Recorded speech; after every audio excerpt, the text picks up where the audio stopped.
a pretty strong bench. I didn't notice the Bay bench, but we will have a look at that shortly. James Byrne coming to a wing. The centre is the probably most important facet of this game, and in there for the Doggies are players like Bello and also Danny Stevens, Gowan's boys, and big Damien Arnold. And for Glenelg, Bradley Smith is in there, and I'll give you some more matchups. Michael Polly is one also, Simon Hill. Your commentator to start the round 19 clash, though, is Corey Wingard. Umpire puts the ball down, and the bounce, not a good one, favours Smith, gets a tap forward for his side, only as far as Marco Bello. Kick hacked out of there in the direction of Robinson, Craig Robinson for Glenelg. He couldn't quite get his handles on it. Nicholas, I should say, comes out. He can't quite gather it either. Ball spills loose. Centrals have the numbers and they have the runners too. Bello unleashes a lovely hand pass, sets a teammate running. Kick inside the forward 50s, not a good one. And Sujay Cook comes up with it in the back pocket for the Tigers. Outer side of the Glenelg Oval. He elects to go long down the centre wing, looking for a big mark from one of the big fellas. No one can get an effective hand on it. Quick kick away out of there by Simon Hill, up towards centre half forward, where there is absolutely nobody for the Tigers. The only bloke back there is Heath Hopwood. Has plenty of time to paddle it to himself, gather it in, turn around, straighten his body and go back to centre half forward. Sets a task for Murray Hamlin, though he had 3-on-1 against him. He couldn't quite gather it, comes down to the front. Robinson working hard, double-fisted, try to get it towards the boundary line. Hamlin makes amends. He dribbles a hand pass along the boundary line now, goes through the interchange gates, out of bounds, right in front of the 5-in commentary box. Yeah, very apparent that this is a very strong breeze here. Probably 4 to 5 goals at Glenelg Oval at the minute, so we'll have to play close attention to that. Glenelg kicking with it at the minute. Exactly, the Aquila windsock, almost upright. Ball thrown back in. Nice work by the skipper Healy to move it forward. That's where they're good in the 1%ers. Goes to the advantage of Slade, who kicks within 50. Mark to the Doggies. Good work. And it's Luke Gowan that took that mark. He'll play on quickly, take it within the corridor as he found Gowans. He has not dropped what possibly he should have taken. Sujay Cook comes in to lend a hand. There'll be a bounce down within the corridor. The Doggies just 30 metres out from their goals. Yes, Rob Popplestone, looks like James Gowan has not taken his place in this Central District side today. I can't see him out there at all. All right. Keep an eye on that. Umpire puts the footy down. Sherwood does the ruck work for the Tigers. They quickly get a kick out of the defensive 50, but it's only as far as all the Centrals players. They swarm on it there. Swatala it is that puts them back into attack. No one can get an effective handball on it though. Over the footy, the Bays have some numbers. They work it pretty nicely. Good tap there by Hamby towards Nicholas. Can they work it out? Simon Hill, the veteran, gets them towards the middle of the ground. Kick touched off the boot. They have some numbers here. What can they do? Manfield cleverly links with Irvin. They have a runner too. They look pretty good here. Smythe, he's in some trouble. Tries to squeeze a hand pass out. Can't do it. The umpire's going to ping him. Yeah, he does. Gives him the big double arm sway. Holding the ball, says the umpire. The free kick will go the way of Nathan Steinburner. He's got 3 or 4 alternatives and chooses Hopwood from the right half-back flank. He kicks to the outer side wing. Nice mark in front. Good work. Simon Hill is awarded the kick, and he goes inboard now where Michael Polly provides the option. He goes over that player's head to the skipper in James Byrne, reminding you he's with 23 today to the right half forward flank where Matthew Manfield has created a bit of he had a nice player too. He has, and he's backing himself in now. This is interesting, and it will give us an indication of how the strength of this win, because he'll kick from 56 metres from right on the point of the half forward flank, right on the point of the square. He's a big kick. He kicks off the boot. Nice distance, accuracy, pretty ordinary. Pushes it to the right, out of play on the full. Still no score on the Cartaway mini skip scoreboard, and Danny Stevens will take the resultant free kick. He does, goes in short, finds a teammate. Central's just maintained possession. It's Geister, the ball is with him in his hands, and he's just holding it up now. Has a runner in Steinburner. He ducks around the back, receives the hand pass and goes to the outer side. They've got some numbers, cleverly done Hanby. Oh, that would be an early contender for our Southern Workout Store mark of the day. Just stuck up the big mitt and pulled it in. Puts the Tigers into attack once more. In the danger zone. Smythe almost read it off hands, couldn't quite, and Hopwood repels the attack from the Tigers this time. They've got some numbers, Central District. They work it out the outer side. Run the footy up, have a bounce, work it nicely. A second bounce, Curry it is, working it out to the back line, links with a teammate. They do it nicely to Arnott. His kick now puts Centrals inside the forward 50. It's all Tigers back there. The umpire's found a free kick. They're holding on, he says. It's going the way of young Cochrane for Central District. He's right on the arc of 50. Probably a 45-degree angle, kicking into the teeth of this breeze. You'd say there's still 2 kicks from a score. Cochrane has it now. Glenelg flooded back. He's looking for some options. He's waiting for someone to go. They do now. The lead goes in short. He puts it into that space. It's all the Tigers back there, though, and the skipper, James Byrne, mops up and gets him out of trouble. If this kick carries the pack, they're away here. Not quite. Good defensive hand by Arnott. Just spoils the mark there for Irvin. And Central's come up with the footy once more to centre half forward. Good mark taken by Scholar. I like the look of Central with him in the side. Yeah, he handballs off to Tyson Hay, whose left foot kick towards the left pocket, gets searching for Shell. He was taken, bodied out of it. Playing was the call. Danny Stevens centres it up. Nice work. Punch from behind. Good work to Bays. Can they work it out through Costa? Yes, they can. Skips around 3 or 4 and then kicks to the centre of the Bay Oval where Manfield's going to provide a pretty good contest. Nice work by him. Robertson couldn't get a handle on the ball, but Bello can. Threads one through, but finds Sujay Cook. He's almost look-alike from the opposition side. 25, yep. And he marked from defensive 50. 25-metre penalty just taken high there and a little bit late, the umpire said, against Evil Roy Slade. And he'll come back towards the pretty much the middle cricket pitch area of the Glenelg Oval. Sujay Cook has the footy. They need to go long and direct. Good start for the Tigers so far. No one scored, and we've played about 10 minutes of this first term. Benny Moore comes away with the footy there. Good lead. Baldwin. He's been in good form for the Tigers over the recent couple of weeks, and he has it now 40 metres out, just the right of centre. Pretty much no angle to speak of. And Marcus Baldwin, a noted goal kicker for the Tigers, should have no problems putting this one through. Yeah, Corey, quick interchange for Centrals. McGowan's come on and Slade is off. Interesting, just part of the rotation there for Centrals. They'll do it. You can pretty much set your watch to their midfield rotations. The Bulldogs, very professional, disciplined outfit. The footy's with Marcus Baldwin, kicking to the primary school end of Glenelg Oval. Coming in now. Right foot, very deliberate, puts it up in the air, lets the breeze do the work, and it does just that. Kick carries right over the kid's head behind the goals. Through for the first goal of the afternoon, going to the Tigers. They hit the lead. Let's stop the game here, but we can't. It's one straight goal. Glenelg Centrals get the score. You're listening to footy right here on 5DN. If your dentures broke, you'd be looking for someone to fix them pretty fast, wouldn't you? If they desperately needed adjusting, how long could you put up with the discomfort for? The last thing you want is to be kept waiting for weeks, which does happen. Dentures Direct won't keep you waiting. They can have a clinical dental technician to you in as little as 3 days, even quicker if they can. Call Rose at Dentures Direct. They'll come to you and fix your dentures fast. Dentures Direct, 8357 5555. 8357 5555.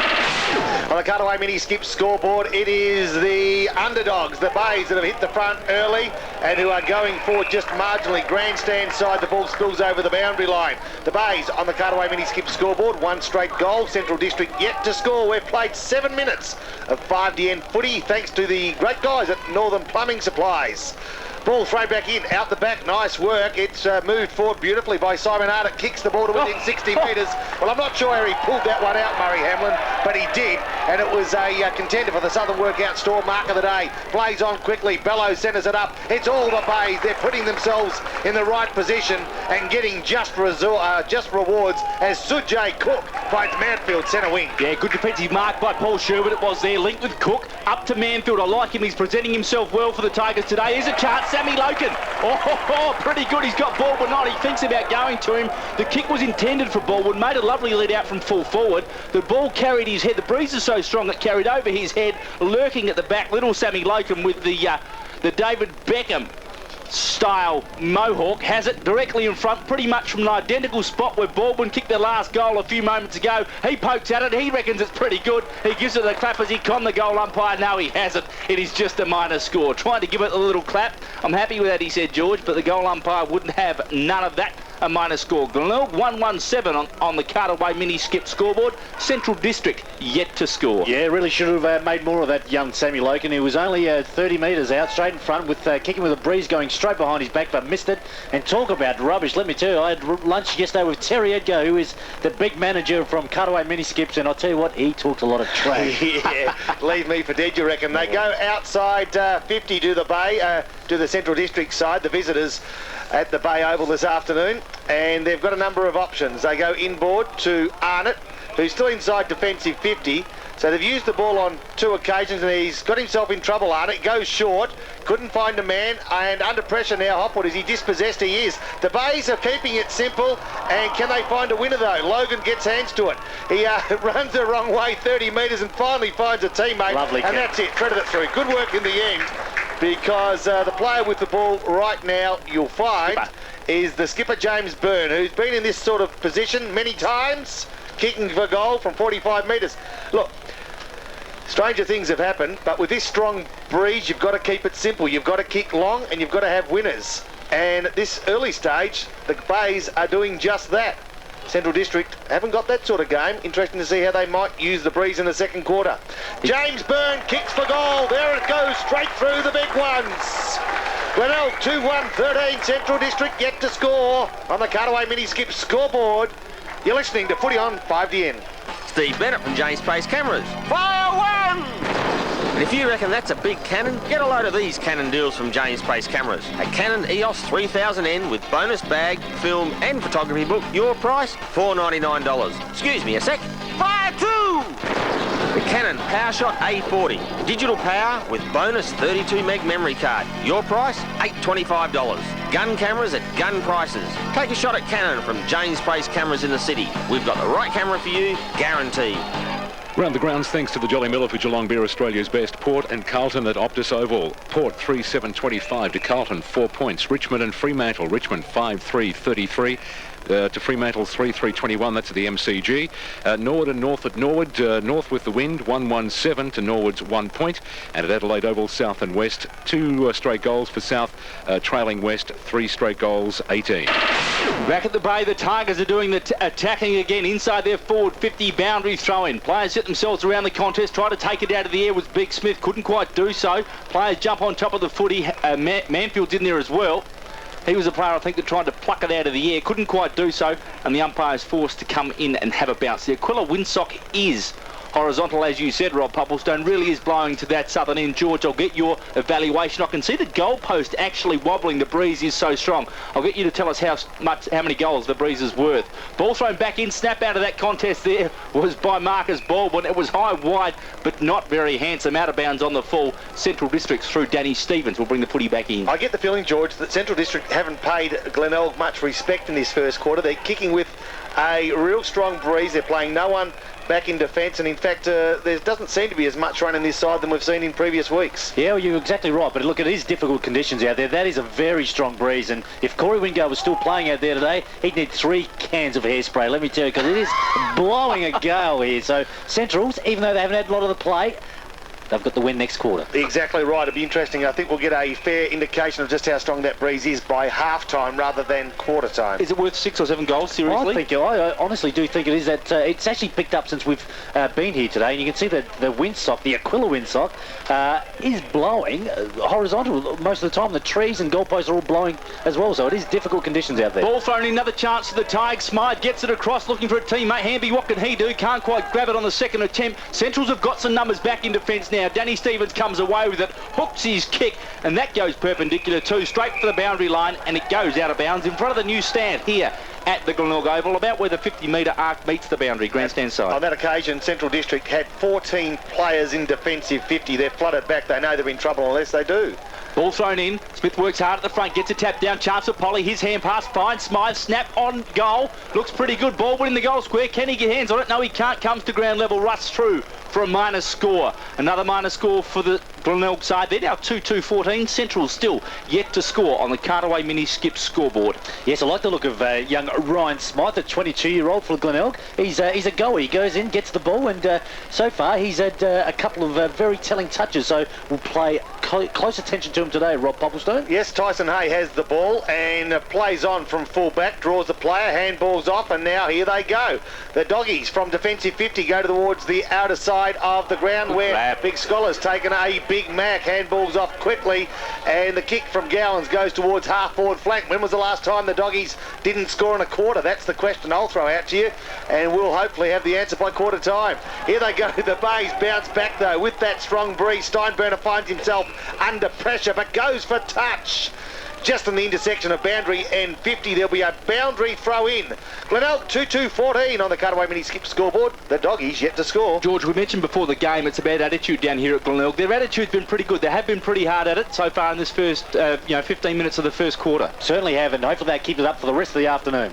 Ball thrown in by the boundary umpire. I kid you not, he gave it everything he possibly had, and the breeze took it and it only came in the field of play about 5 metres. He's going to have to give it a big throw in now because he's got a job to do again. He gives it a big heave again. It makes about 10 metres this time. That's a better effort. Tap down. Glenelg have some numbers and some runners around the footy. They can't quite take possession. They've had some opportunities and they've had a lot of the footy inside their forward 50. Sloppy hand pass by Central District. They can't get some effective system going. Heath Hotwood is slammed into the fence. Players none too happy. A bit of push and shove going on. The umpire could pick out a free kick here. You want to be careful. We're right underneath the Carterway mini skip scoreboard, which has Glenelg 2-2-14. Central's yet to score. Ball thrown in, lurking around. Manfield tries to kick it out of that ruck contest, couldn't quite do anything with it. Comes towards Curry, he works nicely. They've got some runners now. Steinburner links with Bello on his left boot, tries to punch it low into the breeze. Kick doesn't quite find a target. Costa's there to mop up, does well to get it out. They're away and running. James Byrne, the skipper, in the middle of the ground, goes long and direct to the hot spot. Marcus Baldwin's a target, he has a big fly. Instead goes for the punch to try and punch it away from Luke Cowan. Couldn't quite do so. The ball goes towards the boundary line, and in fact, has it gone over? The umpire says no. Free kick going the way of the Tigers. George didn't quite pick that. Did you see what that was for? Yeah, I think it was pushing it back. The umpires called that, but yeah, it didn't look a great deal from here. But is it Sujay Cook? It is Sujay Cook, hard up against the boundary line. Left forward pocket. Tigers kicking to the primary school end of the Glenelg Oval. Runs around. Sujay Cook's pretty good. The snap is at home. Oh, I think he likes it. He's pretty nonchalant. That was a fantastic goal. Glenburn Fabrics magic moment. The Tigers have their third. They're now 3-2-20 leading Central District, yet to score. You're listening to footy right here on 5DN.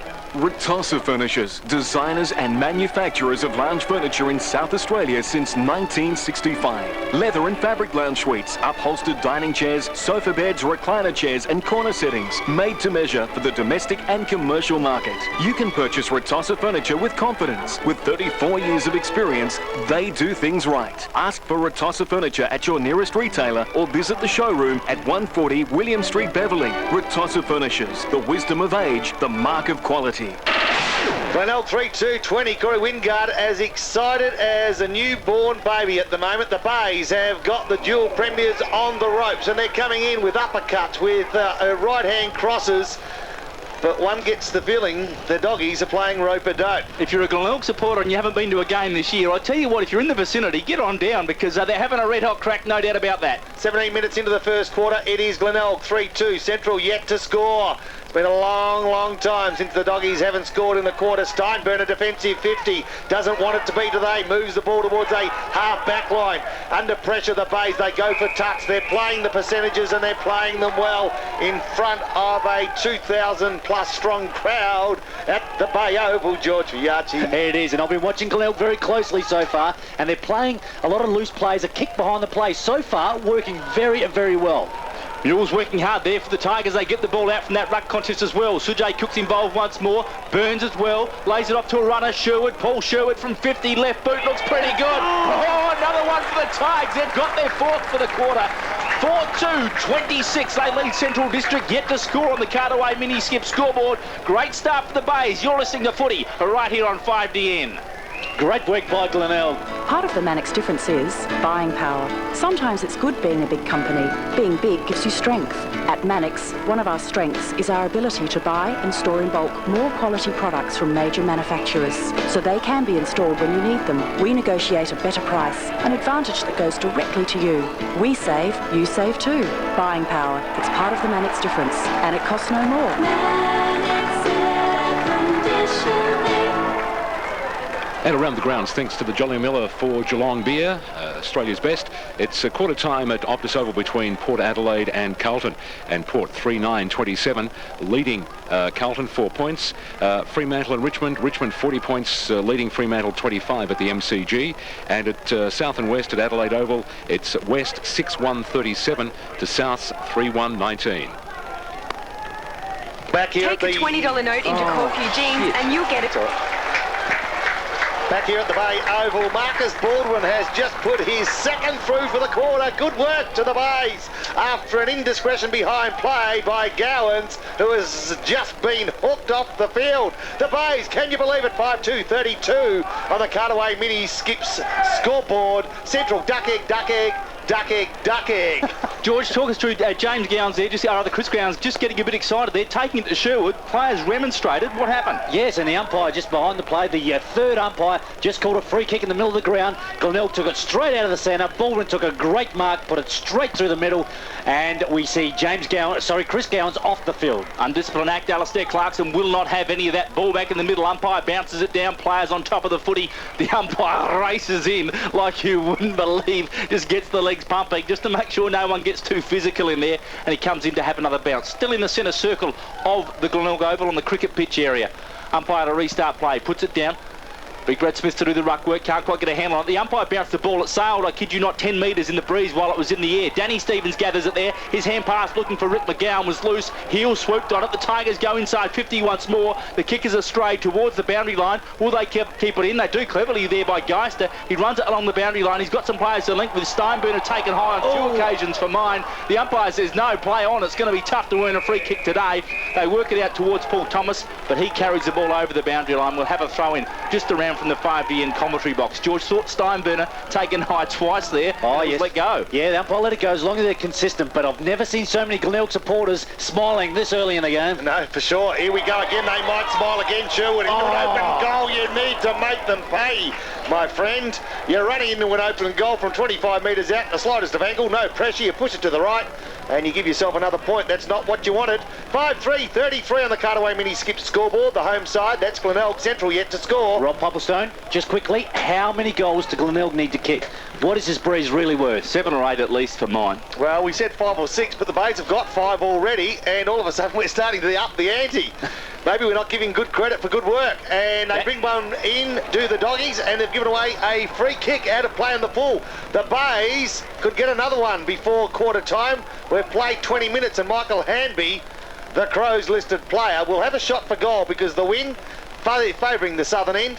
If he puts it out, it should suck this one back through the big sticks, you'd hope. Michael Hanby kicking from the intersection of boundary and 50. Yeah, should kick this goal. He's in a perfect position to use the breeze, but Centrals are looking rattled. I hate to speak too early. They are looking uncomfortable out there. Well, Hanby put it out and let the wind do the work, and it just didn't do quite enough. Can you believe it? Glenelg 5-4, 34. On the Cutaway Mini Skip scoreboard, Central yet to score. They've had their scoring opportunities, 9 scoring shots for the Tigers. Central's donut and donut, to quote Rob Popplestone, bringing the ball back in. Hay kicks it to himself, tries to play on quickly, does so, switches play to the outer side of the ground, runs his full measure, kicks it long, looking for Hopwood there, sticks up one hand. Did he pull the mark in? The umpire said yes he did. Clever mark there by Heath Hopwood, a Glenburn fabric magic moment. On a day where the wind is making the flight of the footy pretty tricky, he did a good job. On the half-back flank outer side, he's holding the play up though. They've got nothing to kick to. They're struggling to find a winner at centre-half forward. They're struggling to get the footy to centre-half forward, to be honest, the Bulldogs. They go in that direction now. They need a big mark. Glenelg have some players around the fall of the footy. Cleverly done. Disciplined punch from the back. They've got some runners. Hamby's there. He links with Woods. Nicely done. Rather heel it was. He goes short, finds Irvin. A couple of old-timers. The umpire calls play on. Smythe has it. He balks around a couple. Goes to the hot spot at the back. Baldwin couldn't quite grab it. Had his hands, it slipped straight through. A golden opportunity gone begging again as the ball goes out of bounds a couple of metres around from the behind post. Grandstand side of the Glenelg Oval. They are looking dangerous, this Bay side. Just say that again. They are looking dangerous, and they've got control of this game. Centrals have stopped running. They need to run. They need to break through these lines, or they're in strife. The ball thrown back in. Smythe tried to steal. Stevens went for touch and found it. Boundary throw in, a metre out from Glenelg goals. You wouldn't kid yourself, George. Centrals are a great side, but they just aren't running. You're dead right there, and it would be a concern for Alastair Clarkson. Yeah, look, I'm not saying Glenelg are flooding, but they're playing a lot of the plays, a kick behind play. Now, something's happened here. Blood rule. Blood rule, yes. It's the big fella is Bradley coming Smith. off, Bradley Smith, and will be replaced shortly. But Glenelg are not playing a flooding game, as I was saying. They're just playing a lot of plays, a kick behind the play, and Centrals aren't running through their line, so they're just kicking straight to all the Glenelg plays. They get the ball, turn around, and they're full of run. They're kicking long with this breeze, and they are looking a very dangerous side at the moment. Young Kelvin Marr to come on, George. So there's Marr and Smythe out there now. 36's strength. They should go all right, I reckon. Kelvin Marr, no relation to Brett. And, of course, Smythe, no relation to Phil. The ball to be thrown back into play, but good observation, nevertheless. Baldwin to contest. for the Glenelg side. Spills out the back. The Bays have it. And they cannot get a clean touch out. A bounce down 15 metres out on the slightest of angles. The Bays kicking with a strong wind to the southern end of the Glenelg Oval. Ball bounced down again. Taking it out of the air was Cowan, I must say, for the Doggies. He too was tackled, and another bounce down. This time 30 metres out from Bay goals. Yeah, Rob Pops, I'm just watching Kelvin Marr very closely there. He's light 63 kilograms. I can't remember the last time I was 63 kilograms. Yeah, but he is quick. He grabs that one off the ruck contest there. Snap at goal. Didn't quite bend back as he would have liked. Went across the face and out of bounds on the full. He is very quick, and I reckon in this breeze, George, if he gets a bit of a tailwind going at 63 kilos, he could clock 100 metres in under 10 seconds. Start flying, all right? You might be right. Centrals bring the footy back in from that out of bounds on the full. They switch play, come grandstand side and find Marco Bello. Still deep in the back pocket for the Bulldogs. He's trying to bark instructions as a Bulldog defender would. He's trying to call players on. He's got to get it moving now. The umpire calls him to go. He runs it on the boundary. Great defensive tackle by the Tigers. Oh, top work there. I think that was Robinson, the youngster. Put a great tackle on Bello. Forced his kick to be errant. It actually hit James Byrne, the captain, on the scone and went out of bounds for a throw-in. About 55 metres around from the Tiger goal, grandstand side. Oh, really good pressure. To contest the ruck. Nice work at the back by Cowan. Got the ball. Can he get it out to Bello? He can't. He claims a free kick, does Manfield. The umpire says, I'll bounce it down. 45 metres out from the Bay goals. Right half-forward flank. The Bays into attack. They have kicked 5 goals for. They're a total of 34. Central District, wait for it. No score. No, we haven't made a mistake. That's exactly what's happened in this round 19 clash at the Glenelg Oval. Could we see the upset of the season, or can the Doggies fight their way back into the game? Ball bounced down, third man up, tries to steal it, couldn't take it. That was Nathan Irvin. The Doggies bring the ball grandstand side. Nice work, punched down, good play too by Benjamin Moore, who punched it over the boundary line to make a 50-50 contest now with that boundary throw in. Just about ready to take place. It will be Baldwin up against Luke Cowan. Umpire just alongside the interchange gate there, throws it in. Big fellas try and grapple with each other. No one can take it out of that rock contest. Cleverly done there by Baldwin in the end. He tried to release Woods. Couldn't get out of there fast enough though. He was wrapped up and the umpire's forced to come in and have a bounce. Plenty of players around that stoppage of play, making sure that no one gets too physical with one of their teammates. The last man up, Heath Hopwood, hands the footy back to the umpire to get things happening again. We've played about 22 minutes of this first term. The umpire to restart play puts it down 34. 5-4 Glenelg 34. Central District yet to score. Players milling around the footy. The skipper for Central's Daniel Healy gathers it in nicely. Tries to release Hamblin, but Robinson goes over the boundary line. Then Healy lays a fantastic tackle once he was over the boundary line. A little bit too late, Daniel. Geez, a goal of Robinson, isn't he? You can just see the aggression on his face. He was determined. He wanted that ball. The Glenelg side looked like they really want this game. Central's on the other hand, I'm not sure. Ball thrown back in. Cowan in front of the pack, but good roving there by Nathan Woods, whose left foot kick goes deep into the teeth of his own forward line. Logan tries to keep it in play and can't. Boundary throw in 20 metres out from the Bay goals. 5-4, 34. Central District yet to score. 23 minutes gone first quarter. The Bays, you'd think, would need one more to go into that quarter time break. Pretty chipper, I would think. Ball thrown back in. Nice work. Manfield steals it from the boundary throwing. Can he get a clean touch out? He cannot. Bounce down now. 20 metres out. 45-degree angle. Some nice work to date. Marcus Baldwin has kicked 2 goals. James Byrne, Paul Sherwood and Sujay Cook have kicked 1 apiece. Manfield tries to tap it in the direction of Mark. Couldn't quite do so. Smythe tried to pickpocket the Central's player. He got it on the second attempt but was rushed over the boundary line, right where the 50-metre line meets the boundary line. So we will have a throw-in in front of the newer grandstand here at Glenelg Oval. Yeah, we're going to see a lot of this today. Throw-ins and ball-ups because difficult conditions, but both players, both sides, players on both sides even, I'm trying to say, are very committed. Kelvin Marr just dashing through the pack there, taken high. The umpire said he will take the free kick. Now he's going to be kicking from probably 52 metres, but again with this breeze you'd suggest he could possibly give it a good ride. Players again just off the footy, too. some pushing and shoving. Sujay Cook just looking to give the footy back to his teammate. Rick McGowan's got plenty to say. They've got plenty to say, the Dogs, so far in this game, but they haven't quite got as much of the footy as they would like. Central's still yet to score. Glenelg 5-4-34. Kilmar to have a shot for goal, as I said, kicking from 52 metres on about a 45-degree angle. Let's ride it with him. We can see the shot for goal right from the 5D commentary box. He likes his chances. He's just got to sit it up and let the breeze do the work. He puts it out probably a bit too far right. Won't get it to bend back. It doesn't. A minor score. Glenelg now 5-5-35 against Central's. Still unable to trouble the scorer so far in this match. 10 scoring shots, George, for 5-5. You probably would have liked a slightly better conversion rate. Yeah, I think 7 goals would be a comfortable lead at quarter time, but we'll see when Centrals have the breeze next quarter. All right, the Doggies will bring this ball back into play, but they're trying to waste every second at every opportunity. Not that kicking out from full-back will do that. They've found a man. Hopwood takes the mark on the arc of defensive 50. Now he'll just meander back like he's going for a Sunday stroll. He'll point his arm in all matter of direction.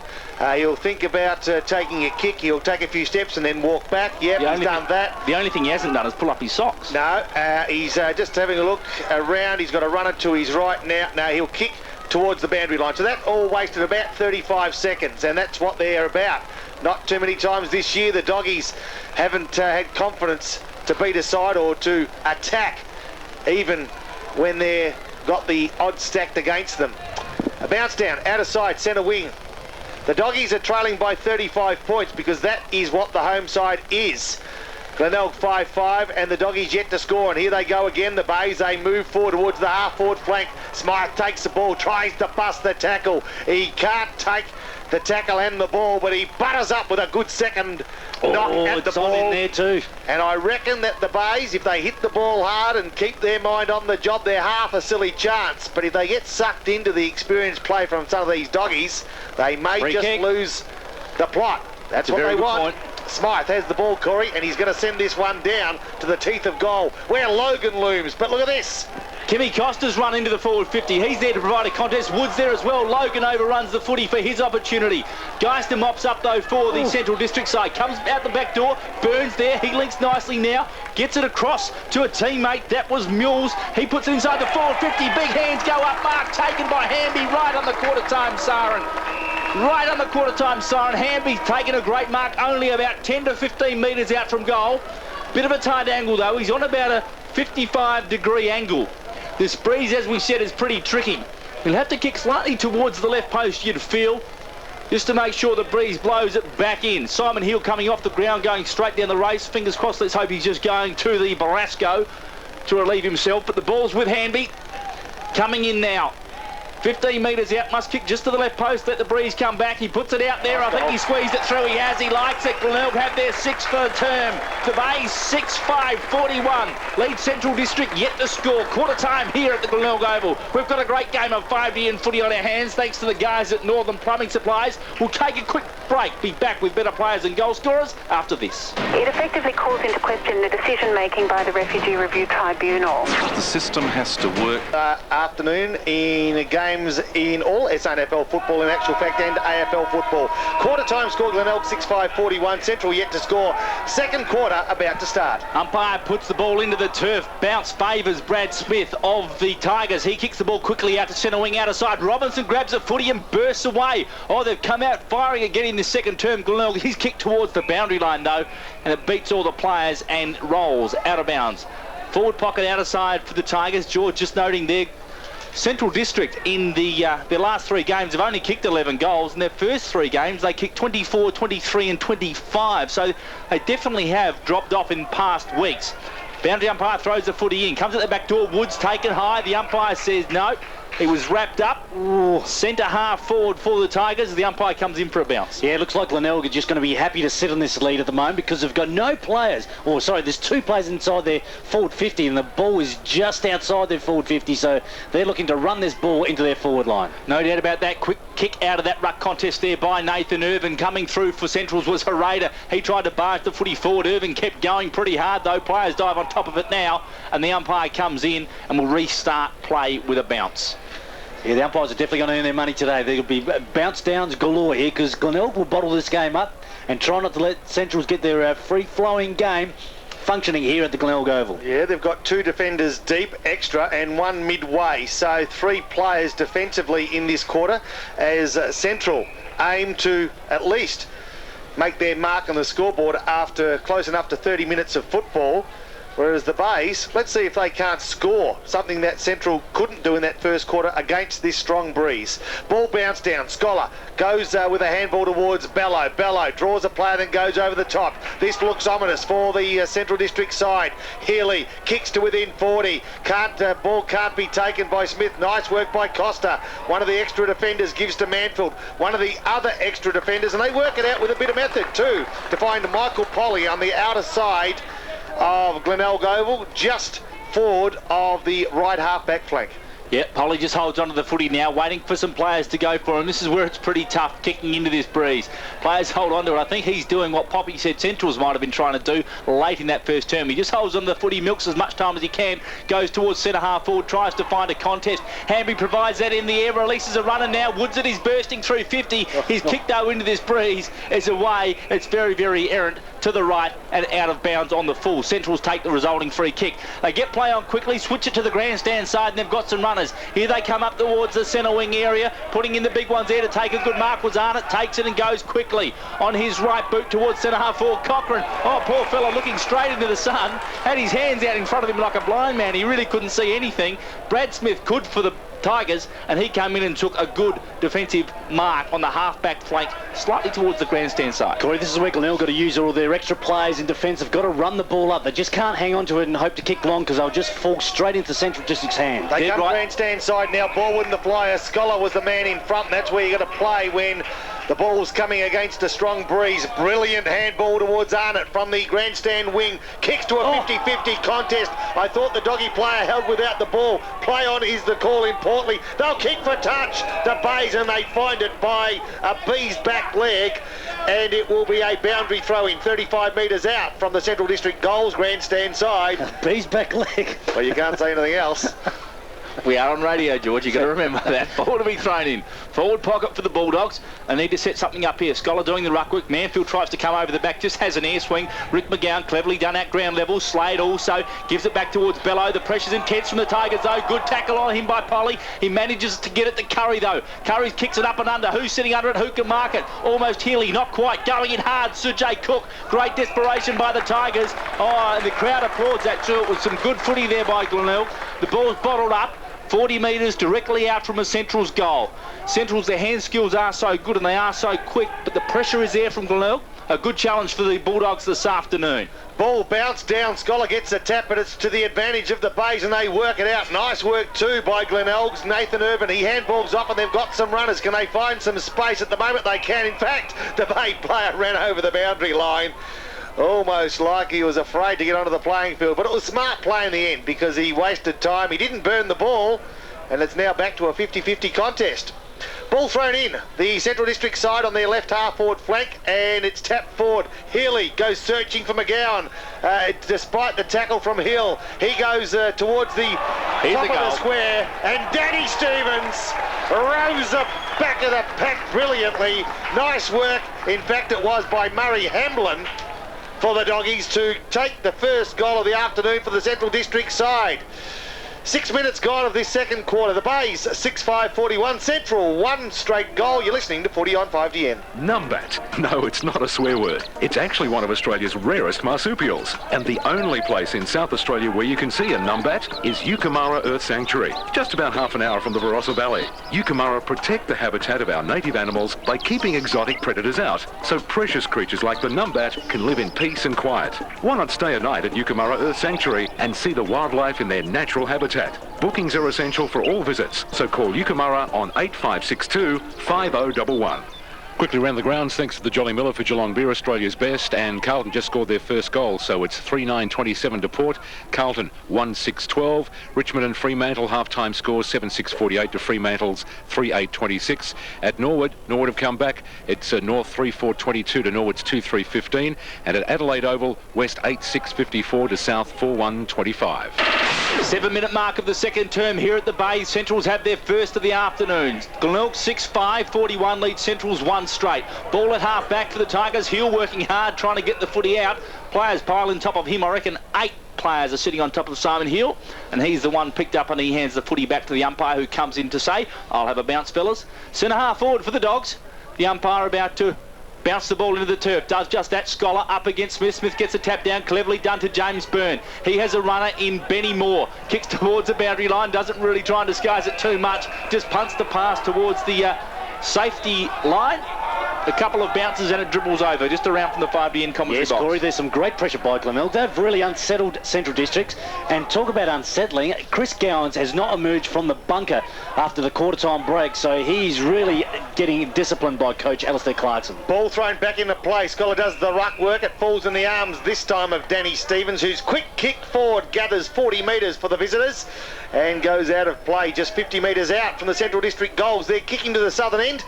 And just looking at that Aquila windsock, it is still upright. So the wind in this second quarter, as it was in the first, favouring the side to which the Doggies are now kicking to.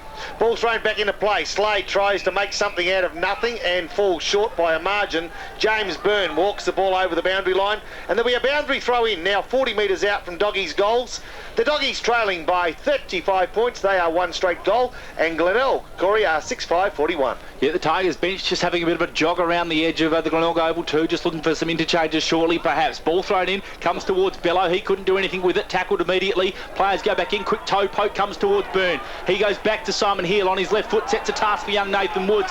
He's not quite good enough to mark that one, because Steinburner floats across the back and takes a defensive mark for the Bulldogs. He puts them back into attack. Big fly, great mark, Shell. Oh, he was the meat in the sandwich, as they say. Had about 3 Tiger slices of bread around him. Stuck his mitts up, took a great mark though. 40 metres out directly in front.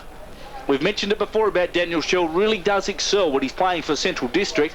It's just a shame he can't transfer that regularly, that form I should say, regularly to the Crows side. But Shell has it directly in front, kicking with this breeze. Shouldn't have a problem.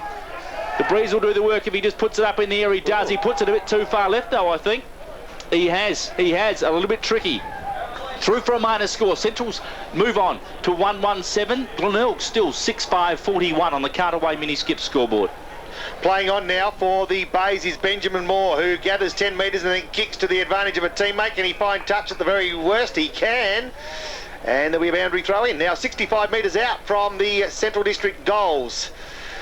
Well, they've been workmanlike without being super impressive, the visitors, as Cochrane runs to the bench for the Doggies. I'll let you know who's coming on, or George Fiarchi will in a moment.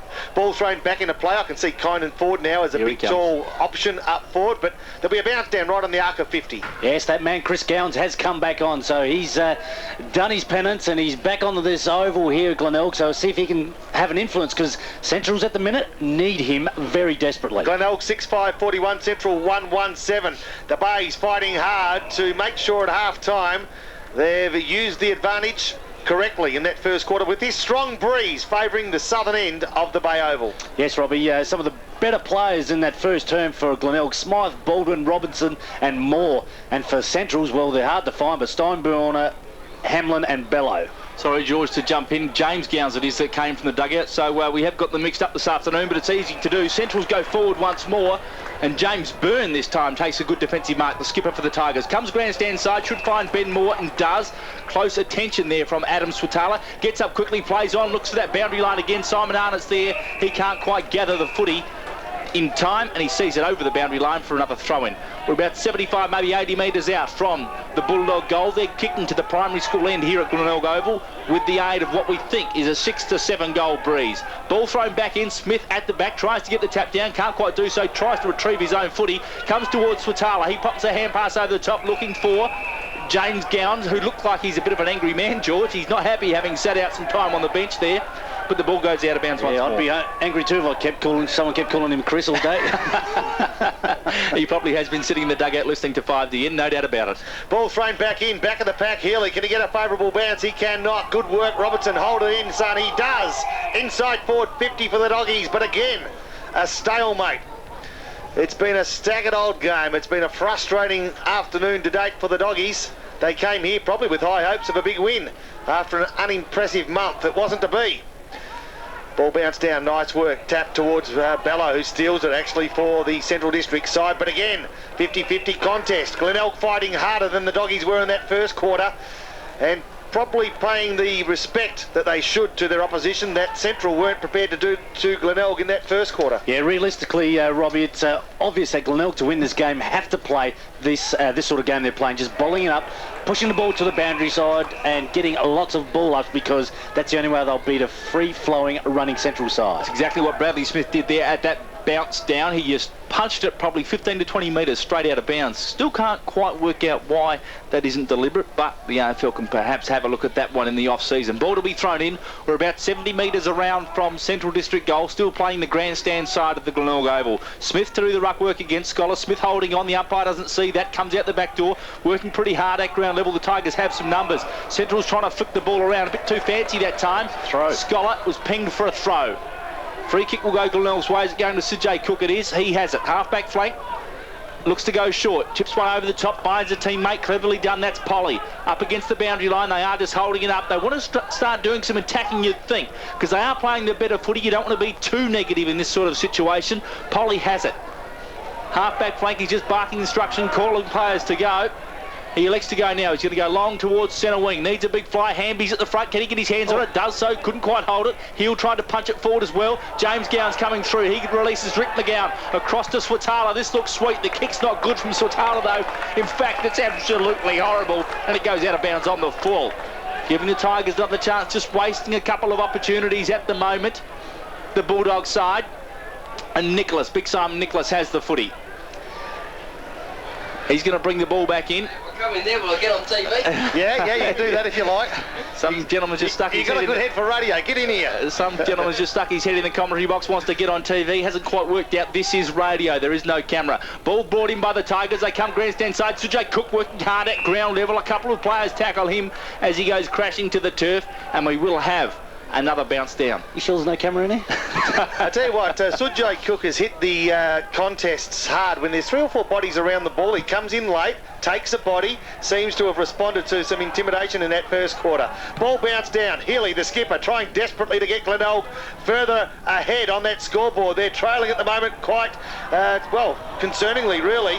Here they go again, inside forward 50. The Bays have the numbers. They've come back in about a dozen players in defensive 50 now, and they'll run the ball over the boundary line, you'd think. No, they try to work it out. Could be costly. It may be. Hopwood takes the ball, gets around 2, smothered off the boot in the third attempt. Nice work. Now it goes over the boundary line, or as Corey Wingard quite correctly called it a few moments ago, the safety line for the Bays.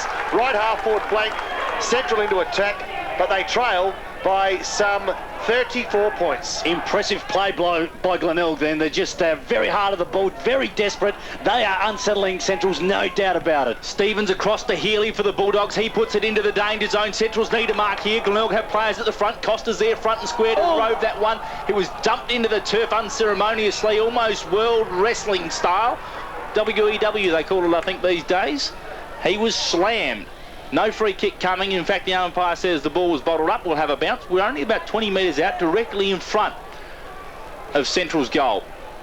They're kicking with the aid of a 6 to 7 goal breeze, as we've said. Tap out there by Scholar, goes out the back looking for James Gowan. What can he do? Couldn't quite take it. Taken high by Robinson. He was too.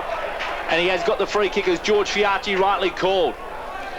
Yep, there's not too often that James Gowan gets free kicks, and I hope it is James Gowan. Now there certainly is. Number 28.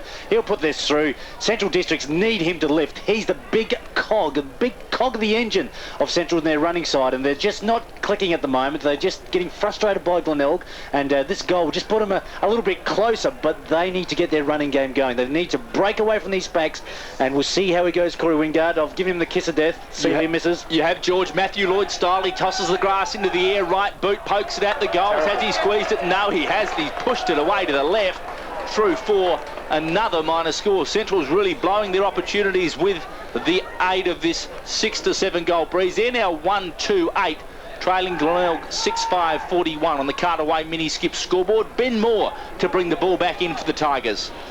Comes grandstand side, where a nice set play releases Nathan Woods. He takes it. just forward of left back pocket and then comes towards the left half back flank. Nice work by the big fella in Smith to work to the front of the pack, but he couldn't take the ball by way of mark. Play on's the call, and eventually there'll be a bounce down. Left half back flank for the Bays. Central District into attack, but they're trailing by 33 points, and we've played 13 minutes of this second quarter. Yeah, Glenelg have done a great job. They've really frustrated Centrals. They are just angry out there at the moment. They're not focusing on the ball. They're worried about the man now. Simon Hill gets a quick kick out of that one as far as Smythe. He tries to run through Rick McGowan, couldn't do it. McGowan just pinched it off him. Got it back to Tyson Hay, and he put them inside forward 50. Not with a great kick, though, because it drifted off towards the boundary line. Big Simon Nicholas got a hand on it. It rolled over, and there will be another throw. And this time we're inside Central's forward 50, about 40 metres around from their goal. Rick McGowan was just saying, put it towards the corridor, because the wind is sucking it over this side. This is the defensive side for the Bays. No doubt about it. Grandstand side. Ball thrown in. Players milling around it. Scholar gets a tap out the back door. No Central's players waiting, though. Moore crashes his way through. Rise the bump, driven into the ground, but he uses up a bit more time for the Tigers, and that's what is important when they are kicking into this breeze. Had to say Glenelg probably have only been inside their forward 50 once or twice, so they haven't had many scoring opportunities, but they have done a good job of just bottling up the Bulldogs. Umpire puts the ball down again. This time the tap by Brad Smith comes out the back door towards James Gowan. Gets to Smith again, though. He tries to dribble one to the boundary line. Cut off now by Steinberner. He's more experienced. He goes to the spot Bobby's talking about, and guess who's waiting there? Simon Arnott. 40 metres out, just to the left of centre. Kim Costa kicks the ground where the mark will be taken from, and he goes back just to have a bit of a run up at this one. Simon Arnott, as we said, 40 metres out, just the left side of centre. We saw James Gowan's miss. We've seen a couple of players miss. This time, though, Simon Arnott will not miss. He won't miss.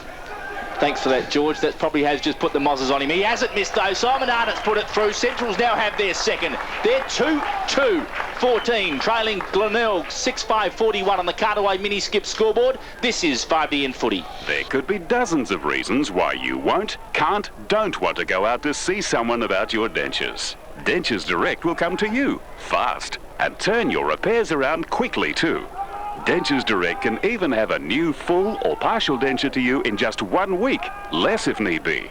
Dentures Direct, they'll come to you fast. Call Rose at Dentures Direct today on 8357 5555. Dentures Direct, 8357 5555. Around the grounds, thanks to the Jolly Miller for Geelong Beer, Australia's best. Port Adelaide and Carlton. Carlton have finally found the goals. Still trailing, though, it's Port 5-9-39 to Carlton's 2-9-21. At the MCG, Richmond 8-6-54, leading Fremantle 4-10-34. At Norwood, it's all tied up between North and Norwood. 4-10-34 is Norwood, North 5-4-34. And at the Adelaide Oval, South and West, West 9-6-60 to South 7-2-44.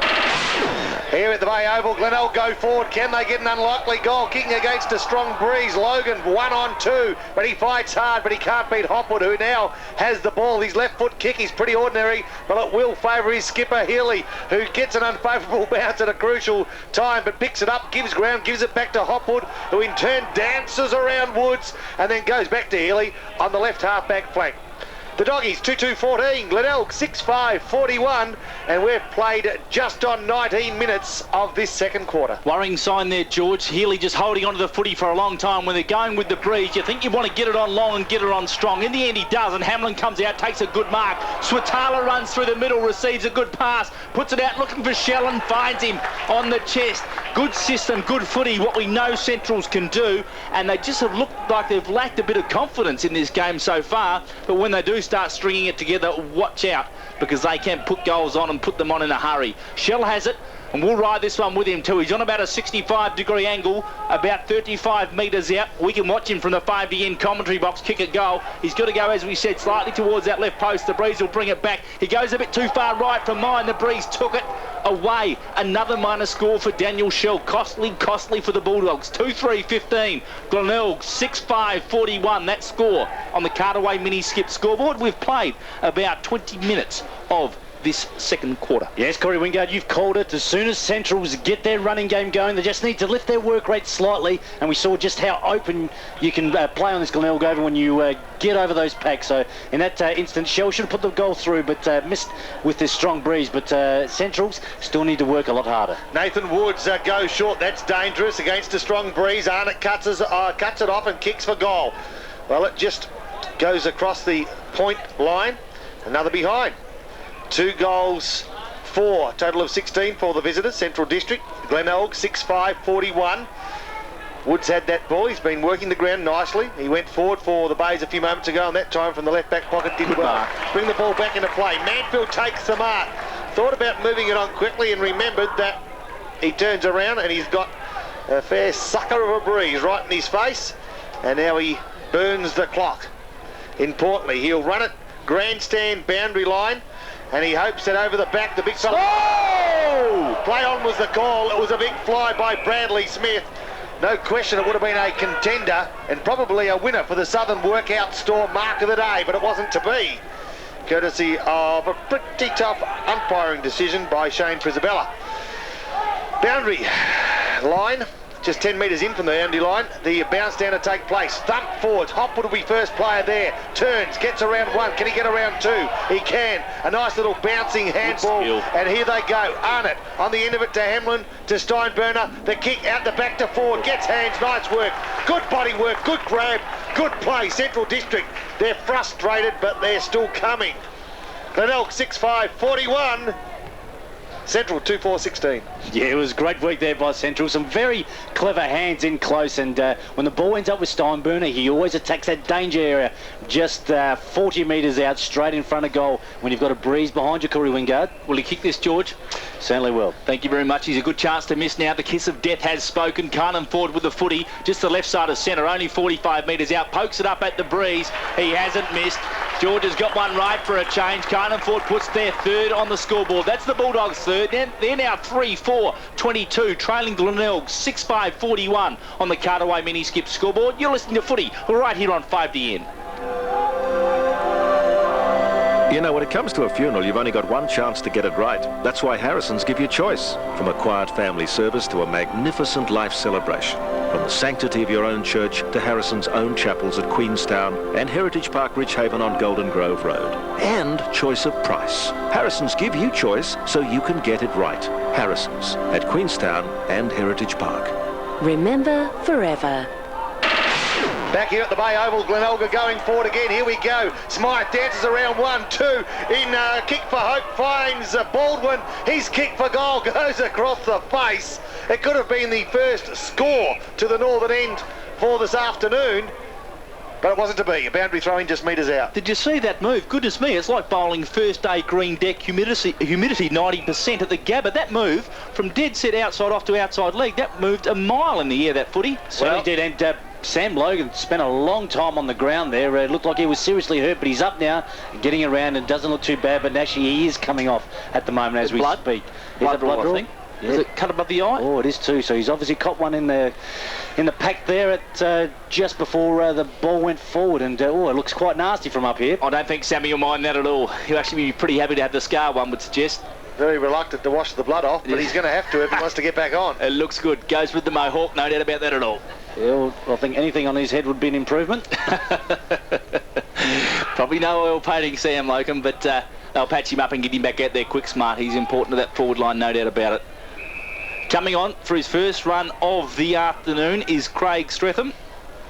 Youngster, 19 years of age, just played the 5 games. Ball thrown in, players around it, trying to release a runner there for Glenelg. No one can do so. Arnott comes in, takes it and kicks it towards the boundary line. 2 Glenelg players both fall over, but they do pretty cleverly at ground level. Sujay Cook slung in the tackle, spun a couple of times, really pirouetted in the tackle, couldn't release the footy, and the umpire comes in to have a bounce arc of 50 outer side of the Glenelg Oval.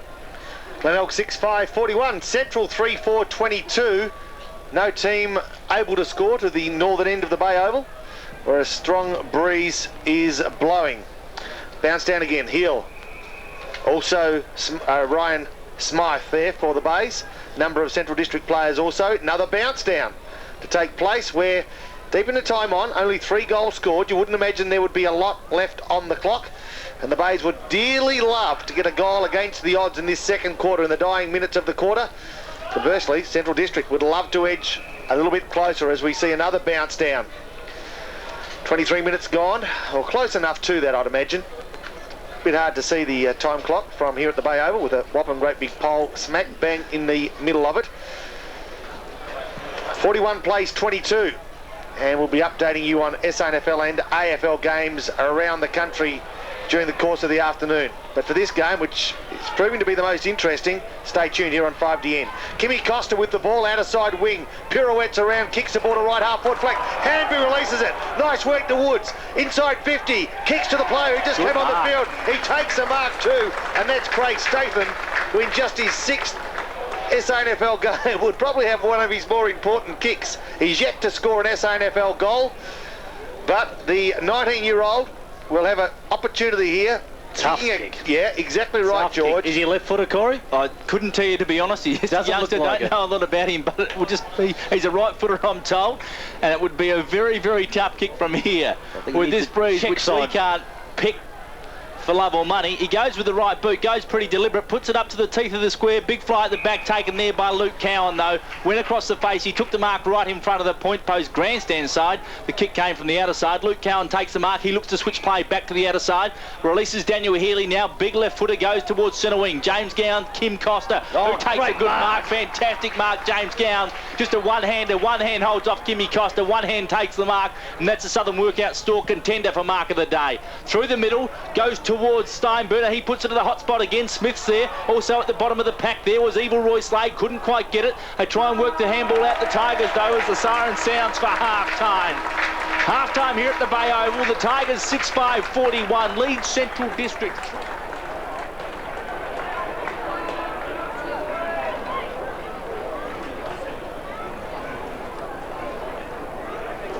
Come out at half-time, so the coach Alistair Clarkson has really put some pressure on them to perform. This is how good of a side good sides respond against bottom sides of this when they're down. Yeah, in that huddle, George, they all handed the mirror around. Alistair Clarkson just suggested they all have a long, hard look at themselves. Yeah, you're right, but the problem was that James Gowans liked what he saw and hogged the mirror for most of that huddle.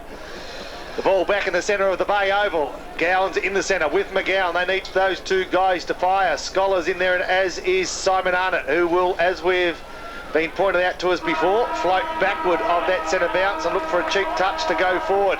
Let's see how this third quarter looks as Kimmy Costa runs from defence into attack as a loose man. He certainly does in the ruckwork, doing it for Glenelg as Bradley Smith gets a tap down only as far as James Gowans. He can't quite get it. Trying to pick his pocket was Polly. Great work by Steinberger. George called it. He burst through the middle and put Centrals into attack inside their forward 50. Cleverly done by Sherwood. Should provide the shepherd for James Byrne. Does Byrne up towards centre half forward. Here's a chance for Hamby. Oh, attacked the footy. Maybe had the sun in his eyes. I'll give him the benefit of the doubt. Oh, he was in the box seat there. Should have attacked it and didn't, but as I said, perhaps, just perhaps, the sun was in his eyes. Ball came out the back, went out of bounds, still inside the Glenelg forward 50. Well, I noticed that the Bays have got a couple of spare players, and let's hope they run hard from defence. That's where they are at the moment. They need to win this game, not defend the lead they've got. Manfield takes the ball, looks for a teammate, can't find it. Hopwood steals a good tackle by the Bays.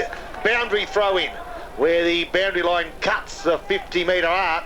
Grandstand side, the Bays into attack, and they're leading by 19 points. Yes, the wind here at Glenelg Oval is still very fierce, and that Aquila Sock is still blowing extremely hard. Certainly as Manfield takes it out of the ruck contest from that boundary throw-in. Couldn't release the footy to a runner, though. Is tackled to the ground, and the umpire comes in to have a bounce right on the arc of 50. You know that Aquila Sock, all it needs is a shoe. And it's got the whole damn lot. Ball bounced down. Here we go. Simon Hill takes the ball, arc of 50, releases it. But they can't go forward. And as was the case for most of the second quarter, another bounce down to take place as Central are doing what the Bays did, and that is closing it down, making it hard. Rob Popplestone, what have you thought of Sujay Cook's game so far? Pretty good, honest, and he's hit the ball hard. Hasn't had a lot of the ball, but he has provided opportunities for teammates like this one. Smythe, being busy, gets rid of the ball, but he may have opened it up for the doggies, who are desperate now. Oh! One player gone, and that is Darren Stevens, I think, who was taken fairly. Oh! That second one was absolutely pathetic. He pulled up, never got anywhere near Cochrane, and he's played it downfield. The first bump was great. The player copped a bump, got up. The second one, he didn't touch him. Bradley Smith's the player for the Bays we're talking about, who hit some bodies pretty hard. Central into attack, but it's cut off there by Simon Nicholas in defensive 50. Looks up forward, needs to go long, as they did in the first quarter, but they need a winner here. Manfield back of the pack, got hands to it, had some runners, but Smythe overrun it, as did his teammate Craig Robertson. Ball kicked off the ground, out of play on the full. Doggies free kick, and Bella will take it for the Central District side. Yes, right in front of the 5D end commentary box and splitting the interchange gate. James Byrne stands the mark. Marco Bello has the footy in the shadows of the old stand. He's having a look for some options, just holding it up as they did in the first term. He thinks about going backwards, but decides against that. The crowd just getting him a hurry on. He goes now along the boundary line, sets a task for a teammate. Big fly at the back there from Shell, couldn't quite hang on to it. Ball forced over the boundary line. That was a lovely leap. He looked good in the air, just shame he couldn't get his hands anywhere near the footy. Ball goes out of bounds, about 65 metres out from the Central District goal. Make it 75. They're kicking to the northern end into this 6 to 7 goal breeze at Glenelg Oval. Smith gets a tap. He's done a great job in the ruck today for the Tigers. Comes towards James Byrne. He gives the hand pass back to Nicholas, but he's taken high and will get a free kick. The ball will come back to him. Half-back flank grandstand side. The skipper has it. He's got players loose in the middle. Kick must find a target. It does find the target, and Robinson has it. Cleverly plays on quickly. Has to find a kick here. He does go long with that kick inside 50. Make it contest, Hamby. No, he pushes his opponent over, and the free kick will go the way of the Central District side, and Murray Hamlin will take it. Yeah, silly free kick. Really should have just attacked the ball there, but pushed his opponent over. Glenelg need to get a goal early just to really keep unsettling the Central District side. Hamlin comes grandstand side, where Matty Slater's provided the lead on the right half, in fact left half-back flank. Costa punches it over the boundary line, and there'll be a boundary throw in. Glenelg into attack. They're on their right half-forward flank, kicking with the aid of a pretty strong breeze, and with a lead of 19 points, they need desperately to extend on that to give themselves any opportunity of winning this game. Seems strange, but the wind's so strong here, and the crowd is starting to build as the locals start to hear of what possibly could be the upset of the season. Interchange being made. Yes, coming on for Glenelg is Statham, and coming off is Simon Nicholas. Clever from that bounce down. Robinson did well to get it into the danger zone. Caught at the back there. Loken, though, has to get in the contest. Simon Hill overruns the footy, taking the ground. The umpire says play on. Central's with some numbers. Cleverly almost intercepted. That was nicely done too. Polly it was. Gets his hand on it on the second attempt. Hamby snap round the corner. Needs a mark. Not quite. Baldwin was there, but it just beat his fingers and went through for a minus score. Another minus score for Glenelg. Their first score since the first quarter. Kicked by the man that kicked their last score, Michael Hamby. 6-6, the Tigers 42, lead Central District 3-4-22 on the cutaway mini skip scoreboard. I Sorry, like George. the look of Michael Hamby. He's looks a good player, and he's pretty tall, so he's only 19 years old, so plenty of future here for the Glenelg Football Exactly Club. right. Central District go towards the outer side. Good mark taken by the big man who threw his body around moments ago. He threw his hands up and took a solid mark. Bradley Smith, I'm speaking of. The player, who is himself 25 years of age, will send this ball deep into attack. In fact, he's backing himself in. He's going to kick from close enough to 55 metres. He sees a lead. It's Hanby. Can he get to the fall of the ball? He can't. Went over that player's head. And now he's surrounded by Doggy's opponents, and they kick for touch. I think you're better off kicking to the teeth of the square there. That was dumb. Yeah, probably not the best play, but I'm just a little bit worried for the Tigers. They're not quite getting the same numbers around the contest that they were in the first term. They were getting to contests in 5s, 6s and 7s, and they're just hanging off and only getting there in 2s and 3s. Worrying signs for Glenelg. Yeah, you get the feeling too that you're better off kicking 15 metres just to someone on the arc of the 50 who then can back themselves in for a kick for goal. Nevertheless, it wasn't to be as the Doggies come out of defence again towards that outer side wing. It'll get the ball will get itself to the boundary line, and does. Boundary throw in, 4 minutes gone. First quarter, the Bay 6-6-42. Central District 3-4-22. A 22-point buffer for the home side. Yes, ball to be thrown in. Big fellas just have to make a few yards to get that contest. The boundary throw-in holds up in the breeze. Cleverly done by Hamlin. He bounces off a would-be tackler and kicks Centrals towards centre-half forward. Sherwood been great in defence for the Tigers today. Just steps through, blazes long into the forward 50. No one's there, though, and taking a good defensive mark was Simon Arnott. Held up cleverly by Irvin. And Arnott has it inside the defensive 50 for the Bulldogs. 42 plays 22, 20-point ball game in favour of the Tigers. Arnott chips short, could be costly here. Intercept almost by Woods. Irvin goes back on it, taken high perhaps as the ball spills out of bounds. The umpire says no, we'll have a throw-in. 65 metres around from the Glenelg goal. They're kicking to the southern end, the primary school end. The end favoured by what we suggest is a 6 to 7 goal breeze. Oh, it's frustrating watching Central. It's just they're playing straight into Glenelg's hands. They're just not, haven't lifted their work rate. They're not running. They're not helping each other. They're just playing this pack football, which Glenelg would love because it shuts them down. Well, here we go. Arca 50, Glenelg into attack. Desperate to score at least 3 or 4 goals minimum after a 6-goal, 5 first quarter.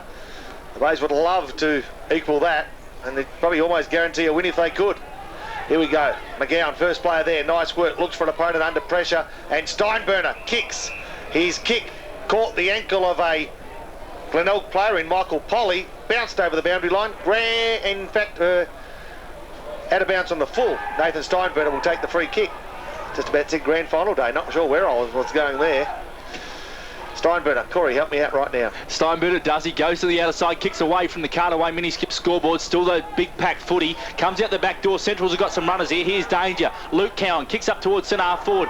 Cochrane almost pulls in a one-hander. That was clever. He gathers it at ground level though. Across to Hamlin. And he puts it out into space. Sets a task for Kimmy Costa because he's got to get there before Evil Roy Slade. He does, and he does it nicely, and he sees it over the boundary line. Clever kick from Hamlin.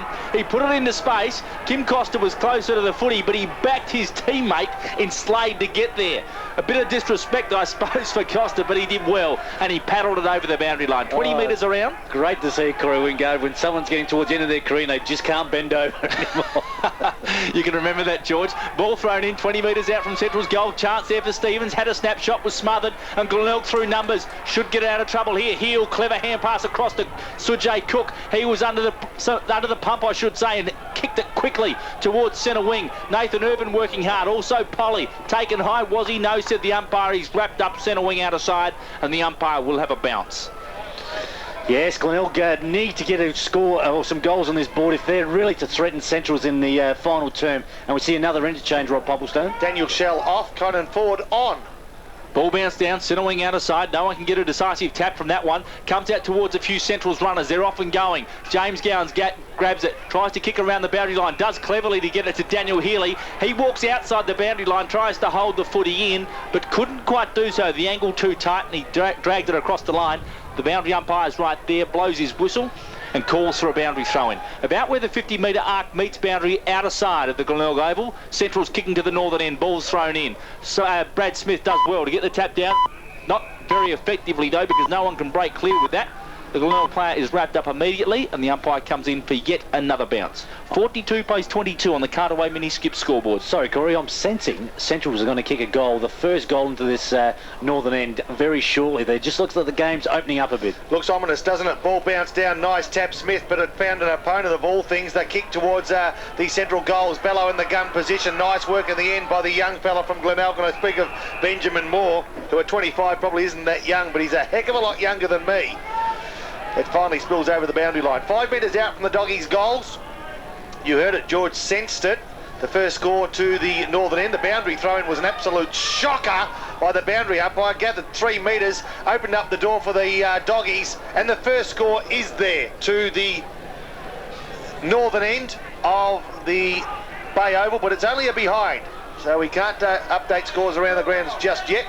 But Benjamin Moore will try to surge Glenelg forward once more. Kick in from fullback. It looks like his uncle Kim Hodgman, Ben Moore, no doubt about it. He goes in short. Glenelg just messing around with this. They don't want to turn it over here, I can tell you. Skipper James Byrne comes up with it, manages to kick him quickly into the middle of the ground. They need a mark here. Well done by Smythe. Takes a good mark in the middle of the ground. Has to get it on quickly. Poppy wants him to go. He does now. Goes towards the half-forward flank. Loken has to do something. Wearing the head bandage and a different number. Number 21, because he got blood on his other one. Couldn't quite do much there with it, though. The Tigers miss another opportunity. They enter to their 50, but can't quite score. Centrals mop up. They work it nicely through Harada to Hopwood. Outer side, Steinburner. He's going to beat 2 Tigers players here. Or will he? No, he won't. Ball goes out of bounds. Good work by Smythe. In fact, no. Free kick taken high. He will beat 2 Glenelg players because the free kick is going to Nathan Steinburner, centre wing, outer side of the Glenelg Oval. I can see Kelvin Marr warming up, and they probably need a little bit of pace, especially around that forward line, to put some more pressure in keeping the ball inside their forward 50, bouncing out a little bit too easily to mind. Polly fights hard on the outer side of the Bay Oval. That's the Glenelg youngster, but he can't beat the boundary line, and there will be a boundary throw in just forward of centre wing. Central District marginally into attack, a change being made. Yeah, Loken coming off, and as you called it, Poppy, Kelvin Maher's going to go into the forward line. Just reminding you, Kelvin Maher, no relation to Brett. Ball thrown back in. Not hard to pick either if you're at the ground. Young Aboriginal lad is Kelvin Maher. Brett Maher, as you know, white as a ghost. Ricky McGowan has the ball on the outer side for the Doggies, gets another touch, wastes a bit of time. They're trailing the Central District side, believe it or not, by 19 points. And they are 3 goals, 5-23. Glenelg is 6-6-42, but the Bays are under a little bit of pressure in this second quarter. They certainly aren't having things all their own way. Hanby from defensive 50, long kick, top of the offensive 50. In the blink of an eye, they've gone from defence into attack, but there's just no one home for the Bays. It's Simon Arnold who has the ball, has a couple of options on the outer side. Now this could be a dangerous play by the Central District side, but they hold it up desperately. Players just starting to feel the pinch of what's been a demanding game, I think. George Glenelg not quite running hard enough forward. They're pushing back into defence, but unlike in the first term when they would run forward, they're not doing it this quarter. No, they're not, and they just need to have a key position player there, sitting at centre forward, just ready for that long bomb. Umpire bounces it down. Centrals have the numbers cleverly done back towards Heath Hopwood now. He should run him out of defence. He's been good for them this afternoon, as he is most weeks. Combines now with James Gowns, gets it to him, who grubs a kick along the boundary line, centre wing, and he's happy to see it go out of bounds, centre wing out of side. We'll have a boundary throw in. They'll need to structure something. They've only kicked 1 point since the end of the first term. They need a couple of goals kicking with what we've said is a 6 to 7 goal breeze. Looking at the Aquila windsock, it probably hasn't changed at all. It is still very, very strong. Tap down there as far as James Gowns. He couldn't quite burst clear, and the umpire will come in and have a bounce. We're still on the centre wing outer side. A couple of Glenelg players warming up on the interchange bench. John Vlatko looks like he's set to come on. They haven't worked the rotations. We've mentioned that, so a couple of key changes could really help them out. The umpire bounces it down right now. Big fella's just setting around the footy. Plenty of players stacked around the ball. No one can get it quite clear. Diving on top of the ball once more. Central's happy to bottle it up and keep this margin as it is at three-quarter time. They would be very, very happy to come home just chasing 3 goals in the final term. Glenelg need a couple more just to open it up a bit. Ball bounce down, nice work too. Scholar fights hard, good work by the Bays to edge it forward, but they can't find a winner. They can't find some space. They can't find the sort of room they had in that first quarter when they kicked 6 goals, 5. They've added just 1 point in 12 minutes of football in this third quarter. Time is quickly running out for the Bays to get a match-winning lead if possible. You wouldn't think they've got the room they need, George, at this stage. No, look at the Centrals are bowling up. Glenelg need to be a bit smart and just have someone sitting outside and just thumping the ball out to them so they've got a free play. But if they continue to go the way they are at the minute, where the ball's just continually being bounced up, they will suffocate and will be in strife during the last turn. Left half forward flank, the Bays into attack, but still 70 metres from home. Bounce down, nice work. The Doggies start to work it forward, almost rugby league-like. Can they pass it out? They can't. The Doggies and the Bays are standing strong, but it's the Doggies that are winning the battle, you'd think, in this third quarter at least. Tigers need a Manfield or an Irvin to get into this ruck contest and do just what George said. Signal for someone to run forward, jump as a third man up and knock it clear into a bit of space, because Centrals are doing a wonderful job of bottling it up. They are dominating this game of football and playing on their terms. Quite ironic, isn't it, that the Glenelg side are up by 19 points and we're worried about Glenelg, but that's the way it looks at the moment. Here we go, this could be the move. The Bays go forward, that's what they needed. That could be the confidence booster. Paul Sherwood kicks his second goal of the afternoon, and importantly it's Glenelg 7th. They are 7-6-48. Central are 3-5-23. You're listening to Footy on 5DN. If your dentures broke, you'd be looking for someone to fix them pretty fast, wouldn't you? If they desperately needed adjusting, how long could you put up with the discomfort for? The last thing you want is to be kept waiting for weeks, which does happen. Dentures Direct won't keep you waiting. They can have a clinical dental technician to you in as little as 3 days, even quicker if they can. Call Rose at Dentures Direct. They'll come to you and fix your dentures fast. Dentures Direct, 8357 5555. 83575555. Round the grounds, thanks to the Jolly Miller for Geelong Beer, Australia's best, and at Optus Oval, all the momentum has been with Carlton. If they kick straight, they would have been walloping Port Adelaide, but Port still leading 7-12-54 to Carlton's 5-15-45. At the MCG, Richmond have blown it out 16-12-108, leading Fremantle 10-12-72. At Norwood, great game, seesawing lead, 1 point in it, 8-11-59 Norwood, leading North 8-10-58. And at Adelaide Oval, it's West 14-10-94, leading South 10-2-62. Great game with the Bay as well, thanks to the guys at Northern Plumbing Supplies. James Byrne, the skipper of the Tigers, puts them into attack once more. Can't find a teammate. Good defensive mark taken back there by Simon Arnott, last line of defence. He goes in short, finds a teammate. They've got some run here, the Bulldogs. What can they do? Kick up towards centre wing. Cochrane has more to beat. He releases James Gowans though. Cleverly done. Gowans on his left boot, dribbles it towards the boundary line, finds what he's after. The ball rolls over. We'll have a throw in about 55 metres around from the Central District goal. Central's kicking to the northern end, kicking into what is a 6-7 goal breeze. Score, Glenelg 7-6-48, leading Central's 3-5-23 on the Cartaway mini skip scoreboard. Yes, Rob Popplestone, the Gowans, we mentioned it early. Are they the secret to Central success? Well, I'll tell you what, they're missing one of them today. The other one's fighting hard after an inglorious start, and here he is right now, trying desperately to keep the ball back into play. Trying to fire up the Bays, but they just need to keep focused. They're in control if they want to be. The Bays, they've got Central on the back foot. It's the Doggies that have to try anything to get themselves back into this game. Interchange coming off Irvin, going on Vlatko. Big fist from Brad Smith there. He's done a tireless job in the ruck today. Fists at about 25 metres around to the visitors' interchange bench, and the ball goes out of bounds. Gee, that's a surprising move, taking Irvin off. I thought he was playing quite well. I reckon they'll be freshening him up. He's not a young bloke. They'll just be freshening him up for the final term, George. One would think. Some new legs though for Vlatko. Maybe he can inject something for the Bays. Ball thrown in. Smith at the front position, tries to tap it down. Cleverly picked off though by Bello for the Bulldogs. His hand pass along the boundary line, searching for Danny Stevens. Can't find him, and the ball rolls out of bounds. We'll have another throw in again just around from the Central District dugout here at Glenelg Oval. Ball thrown in.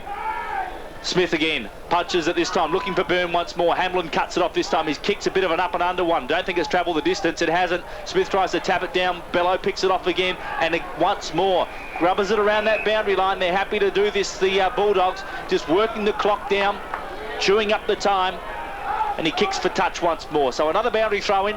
Again, 55 metres still around from Central District goal. Grandstand side of Glenelg Oval. Players jostling. Smith punches it clear in the front, looking for a runner, can't quite gather it. Mills almost off his boot and out of bounds, but just pitches inside the line. So we'll have another throw in. Corey Wingard, it's the 22-minute mark of this, the 18th minute mark of this third term.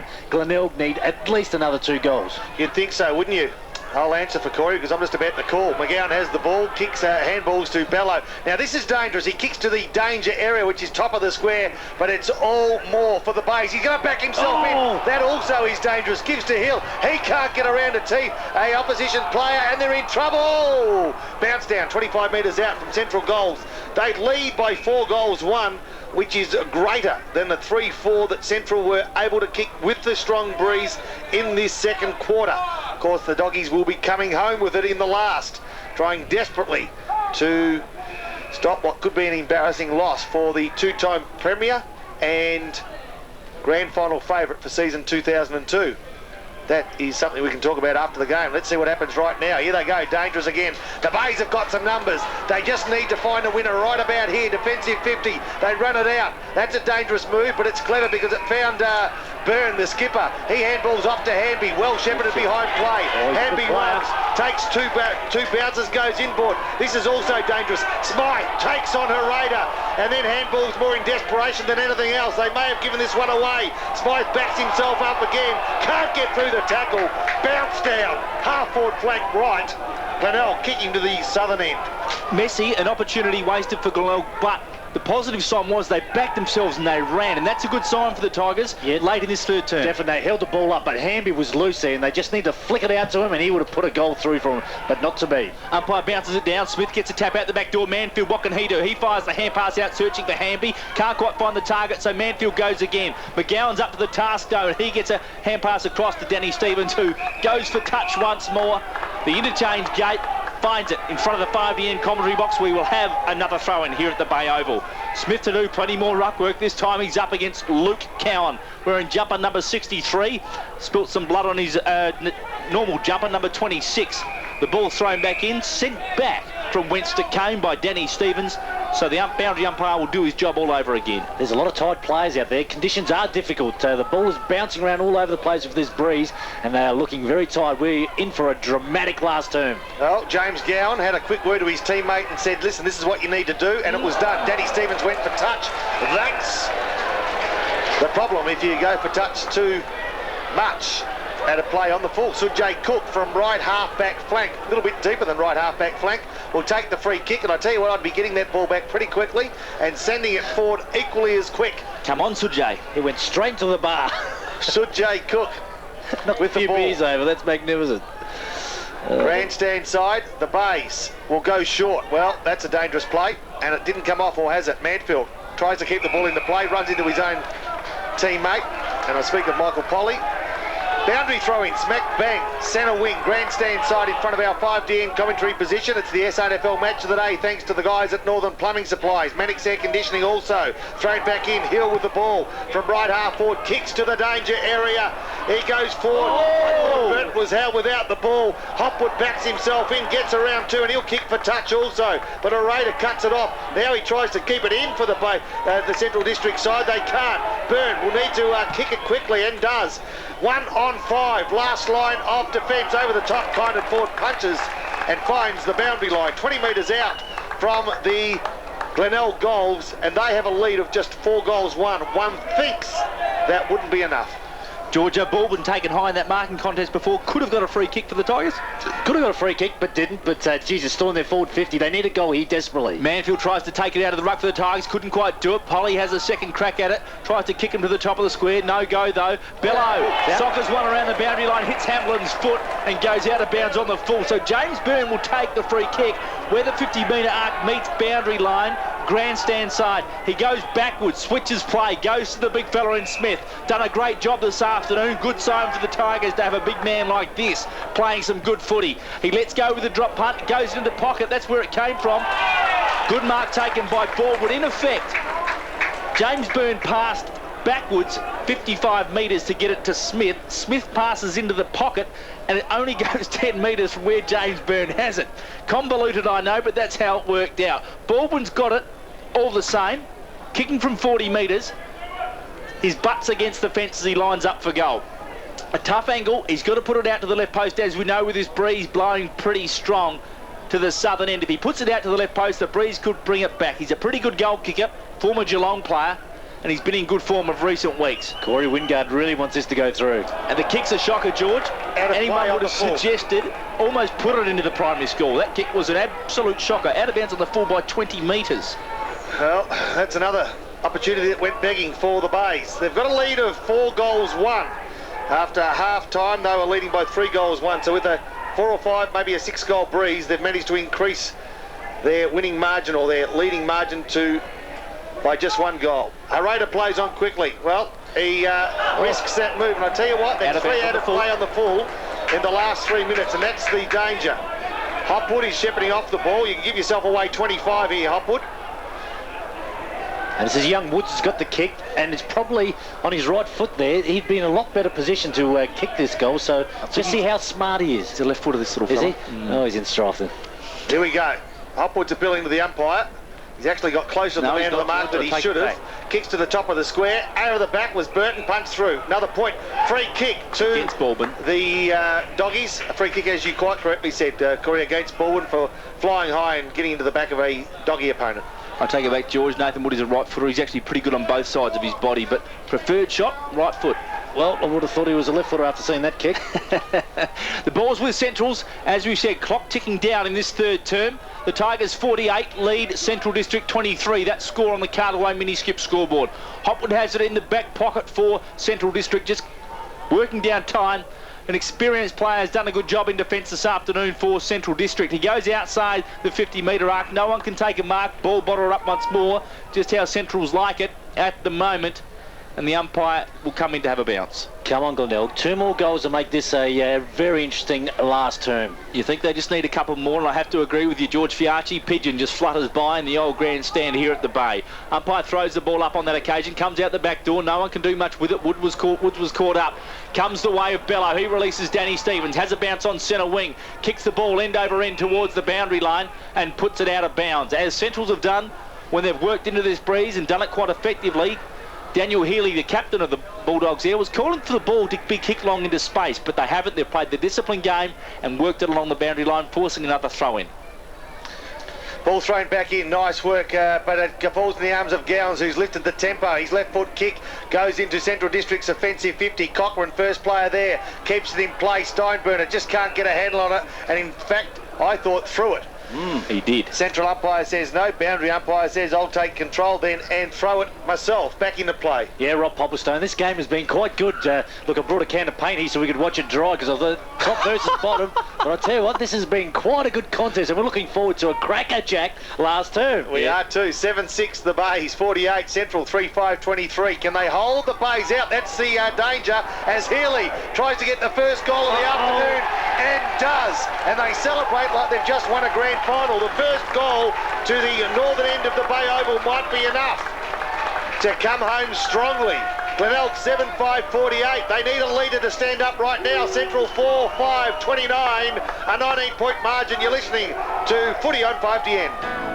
Part of the Mannix difference is new technology. At Mannix, we're at the forefront of technologically advanced air conditioning systems. Reverse cycle air conditioning is efficient and the most effective way to heat and cool your home. And now, new technology means even better power savings, with some new systems up to 40% more efficient. Talk to Mannix today and we'll be pleased to tell you more. New technology, it's part of the Mannix difference, and it costs no more. Mannix Air Conditioning. Round the grounds, thanks to the Jolly Miller for Geelong Beer, Australia's best, all over at Optus Oval, and nothing but a decisive win. Port Adelaide only scraping in by 9 points over Carlton. The momentum was with Carlton certainly in the last half, but Port 7-12-54 to Carlton 5-15-45. Almost all over the MCG. Richmond blown it right out. 18-14, 122. Great lead over Fremantle, 10-12-72. It's three-quarter time at Norwood. They've only got about 17 fit players, but Norwood 11-13-79 to Norths, 9-12-66. And at the Adelaide Oval, it's West 15-14, 104 to South 10-3-63. Here they go, the Bays go forward, nice work too in the danger zone. They need a goal here, desperately Glenelg. They lead by 19 points, but it's Simon Arter who has the ball for the visiting side, and he kicks again for touch. The race for pace, Steinburner should win it, and does. Can he get away from his opponent? Yes, he can. From the right half back flank, he kicks to right half forward. Good punch forward by the Bays, but they need a winner right in the centre of the oval, and it's not to be because Bello for the visiting side goes forward again. Another goal could be costly. On the end of it is Stevens. He kicks to the top of the square. It's all the Bays, but an unfavourable bounce could cause problems. It goes through for a behind, and they've actually outscored the Bays in this third quarter by a point. That point that has just rolled through. They are 4 goals, 6-30 Central District, and Glenelg is 7-6-48 as the Bays bring the ball back into play. Yeah, Ben Moore goes looking for the big fella in Bradley Smith. Takes a good mark, defensive arc of 50. The ruckman, he's done a tireless job for them this afternoon. He's been probably their best player for mine. He goes up towards centre wing. They need a contest. Manfield's got to set himself. He does too. Gets his hands on it. Couldn't quite take it, but brings it down to the ground. Releases heel across to Polly, and Baldwin now is in the van. 40 out. Couldn't take the mark. Went searching for Geister's body, but he's got it at ground level. He's turned him inside out. Straightens up. Must kick the goal. Finds Marr. There he is. Marr plays on. Check side goal. The Tigers needed that late in this third term as the siren sounds. They're 8th, Glenelg. They're now 8-6-54. Leading Central District 4-6-30 on the Cartaway mini-skip scoreboard. And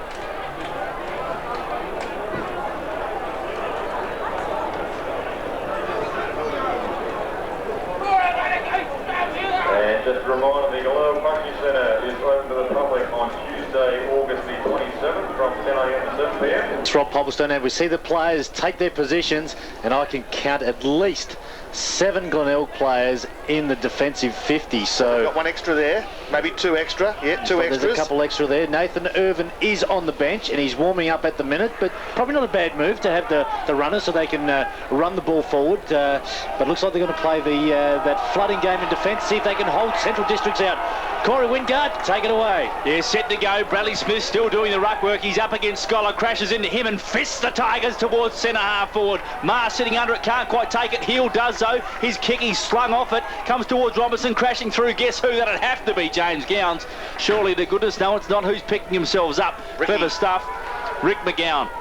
One of the hard, in-close, in-tight players for Central District that'll have to lift in this final term. Bounce favours Scholar. His tap, not that effective though. Comes towards Vlatko at the back. He gives it across to Costa. His kick around the corner doesn't find a target. And McGowan comes up with it towards half-forward flank. Good mark taken by Shell. Good defensive pressure though. Well done. The youngster there in Statham. He stumbled to hang on to him. And he holds Shell up against the boundary line, half-forward flank. He's going to kick to the danger spot. Can the Central District's players find a big marker? Kynan Ford tries to weave his way through a couple. Defensive fist from the Tigers goes towards the boundary line, finds it. 40 metres around from the Central's goal. They're kicking to the southern end, the end favoured by a 6-goal breeze, we're suggesting here at the Glenelg Oval. Scores early in this final term. Glenelg 8-6-54, lead Central's 4-6-30. Bradley Smith was caught short on that boundary throw-in. Such is the strength of this breeze, and Rick McGowan watches the ball, well, edge closer, but find the boundary line at the same time. 25 metres out from Central District goals, as we've told you.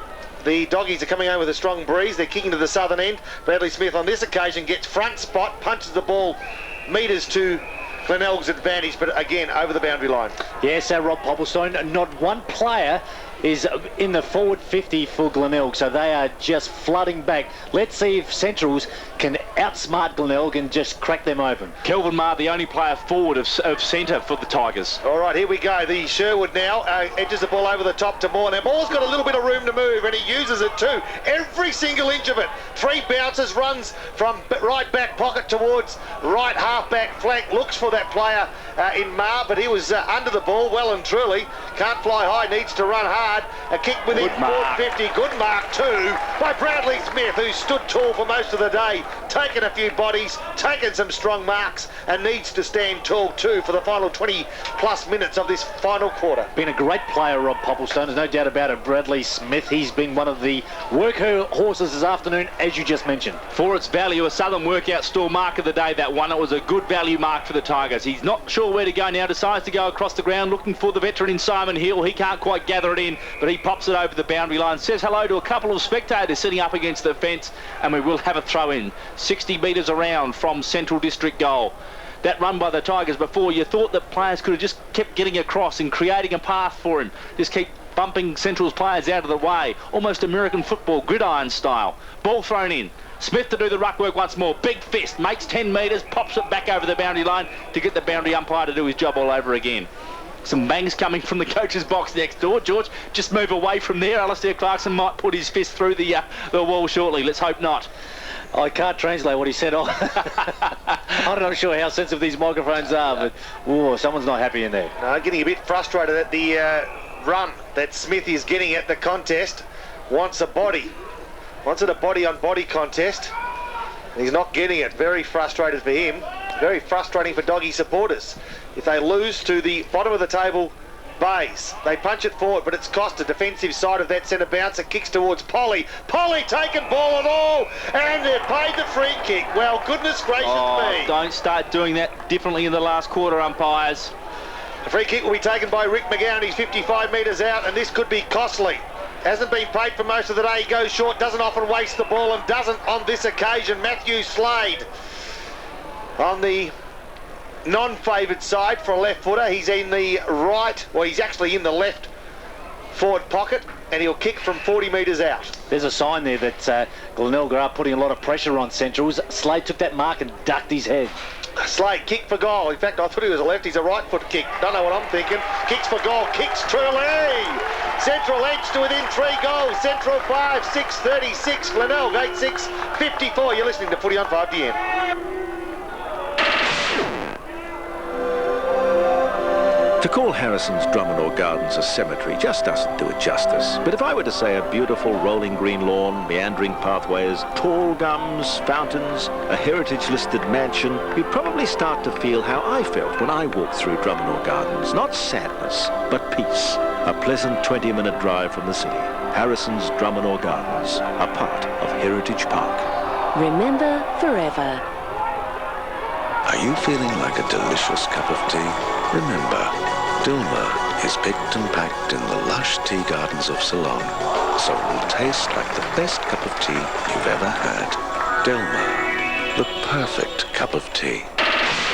Back here at the Bay, Glenelg have it centre wing out aside. Lovely mark taken there by the youngster for the Tigers in Robinson. Puts him towards centre half forward. Big fly, no mark taken. Who can win the ball at ground level? The Bulldogs do. Swatala puts them towards centre half forward. Ford strong in the contest. Almost grabbed it on the second attempt. Comes to ground level. Sherwood gets it to Cook. They're off and running here now. The Tigers are over to Moore. They need to keep going. Ratko through the middle. Goes with the right foot. They need a mark. Baldwin's got to get to the contest. He can't. Mard flies into it. But Hopwood's there. And he relieves the pressure for the Bulldogs. Gets it across to Steinburn. Have been outstanding today. He has some run for Thomas. Hasn't had much of the footy, but he's important now. Here's Cochran with a charge, but a good mark by Manfield. And the Tiger fans love it. Player down on the outer side. I think it's Sherwood. Keep an eye on that one. The ball goes to the middle. They turn it over the Tigers. Costly error. Arnott's got the ball. And he goes towards centre half forward where Kynan Ford is in within range, even though he's 60 metres out, because this breeze is strong and it's dead straight over his right shoulder. Ford's man was the player that's got his hands on hips now. That's Paul Sherwood, still in some trouble for the Tigers. Kynan Ford will kick from inside the centre square. Off the boot, the distance shouldn't be a problem. It will go down to the last inch. In fact, it made the distance, but just off to the right. So they edge closer. They're 17 points behind the Glenelg side. Central are 5-7. Total of 37, Glenelg 8-6-54. And Ben Moore will bring the ball back into play. Yep, Moore's got it. Just waiting for some options now. They'll try and work it towards the boundary line. Which side are they going to go? He kicks it to himself, Ben Moore. Not a neat kick, but he gathers it. Comes around the boundary line, goes with his left boot. Looking for the big fella in Smith, also within there, Hamby and Scholar. Smith just happy to paddle that one over the boundary line so he can have another crack at it in the ruck contest against Scholar. We've played about 5 minutes of this final term. The umpire about to put the ball back into play. The shadows are stretching across the Glenelg Oval. Ford comes across the top as third man up trying to take it. Couldn't quite do so. Gowans tries to bust his way through. Sherwood's recovered from the knock before. But here goes Hopwood. Off half forward. Pokes a pass out. Looking for Danny Stevens. Couldn't quite get it. Moole at the back. Also Statham. He can't quite gather it towards the Cartaway mini-skip scoreboard. He paddles it round the corner. Ball goes out of bounds. We'll have a throw in. Yeah, interchange for Glenelg. Nicholas is coming on, and Sherwood after that heavy knock is coming off, and it was behind a play incident, Corey Wingard. I'm not sure what happened there, but didn't look pretty. Well, the doggies inside forward 50, punched to within 20 metres of their goals. Benny Moore looks to his left, can't believe his luck. He's got a Glenelg jumper all by itself, but he's under pressure now because Steinburner's pace closed him down very quickly. And he went for the boundary, the player who just came on, Simon Nicholas, who actually used the first 10 yards of that chase to warm up. He was picking them up and putting them down and not getting too far, but the ball's out of bounds. We will have a throw-in. Manfield to contest the ball, Wiz, as they go forward. Glenelg need to put it towards touch and play it much the same as Central District did in that third quarter. Umpires have put the whistles away, no doubt about it. They paid that holding the ball free kick on the outer side before, which was a bit questionable for mine, and now they have put them away. Let's hope they continue just to be consistent, at least. Ball thrown in, Manfield doing the ruck work. He's worked out of it cleverly by Scholar. Comes back to that player, though, in Manfield. Busts his way through. Pops a hand pass to Kelvin Marr. Could have been taken high. The umpire said no. Players pile on top. The whistle just coming out now for another bounce down. Hard to get a free kick, you'd think, in the remaining 15 to 20 minutes of this game. Yes, pressure on both sides and pressure also on the umpires. I hope they keep that whistle away. Don't pay any silly free kicks. Ball bounced down, nice work. Costa ducks the head, tries to get a handball out and can't. Umpire says bounce down. Irvin and Logan warm up. Two players for the Bays all of a sudden desperate to get themselves back on the field. I haven't seen Logan work so hard. And he's just warming up, he wants to get back on. Glenelg 8-6-54, Central 5-7-37. Is it enough? 8 minutes gone, plenty of time to win or lose this game. Fighting hard, bottom of the pack, Sujay Cook. Equally as hard is Gowans, who will try to intimidate while he's down there as well. Last man up, good work by that player. And I speak of James Gowans. Bounce down, right half forward flank. The doggies still coming. Move forward, Scholar. Hopwood tried to steal it. Costa ducks the head again. Marr gets around one, then releases the ball. Could be dangerous. Thomas, who we haven't seen much of today, kicks the ball through toe poke, gains 10 metres, and it's just forward of right half forward flank. Central District still coming grandstand side. This is going to be a silly question, but are you surprised of the lack of goals? 8 and 5. It's only 13 goals for the afternoon. He's a low-scoring encounter, no doubt about it. Exactly. Shell takes the ball, kicks to the arc of 50. Now this is what Glenelg didn't do. Kick short to a player who is there to kick for goal from outside 50. Kynan Ford did it a few moments ago, and now Healy, who will have no trouble with this distance, the skipper, who has been the only player also to kick a goal at the northern end.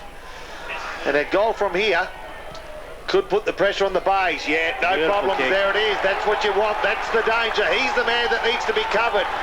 The Bays are in a spot of bother, but they still lead by 11 points. Glenelg 8-6-54, Central 6-7-43. Listening to Footy on 5DN. The simple things in life. Watching a beautiful sunset, relaxing over a good cup of coffee.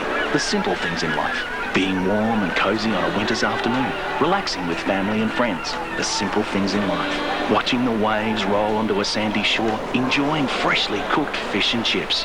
The simple things in life. Enjoy the simple things in life this winter at the Largs Bay Kiosk. The best fish and chips on the coast in warm and cosy comfort with panoramic views of the Gulf. Whatever the weather, the Largs Bay Kiosk for those who like the simple things in life. Round the grounds, thanks to the Jolly Miller for Geelong Beer, Australia's best, and Norwood pushing away now at Norwood Oval 14-14-98, leading North 9-12-66, and at the Adelaide Oval it's all West 17-18-120 over South's 12-4-76.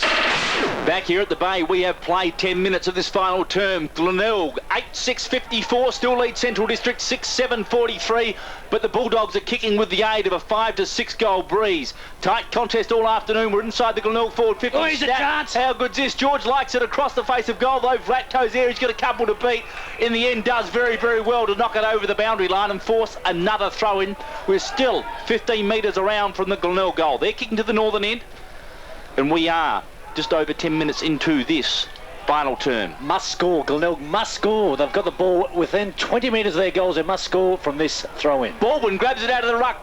Throws it on his right boot. How's it going to travel back there? Simon Arnott. He's been good for the Dogs this afternoon as well. Takes a defensive mark up against the behind post.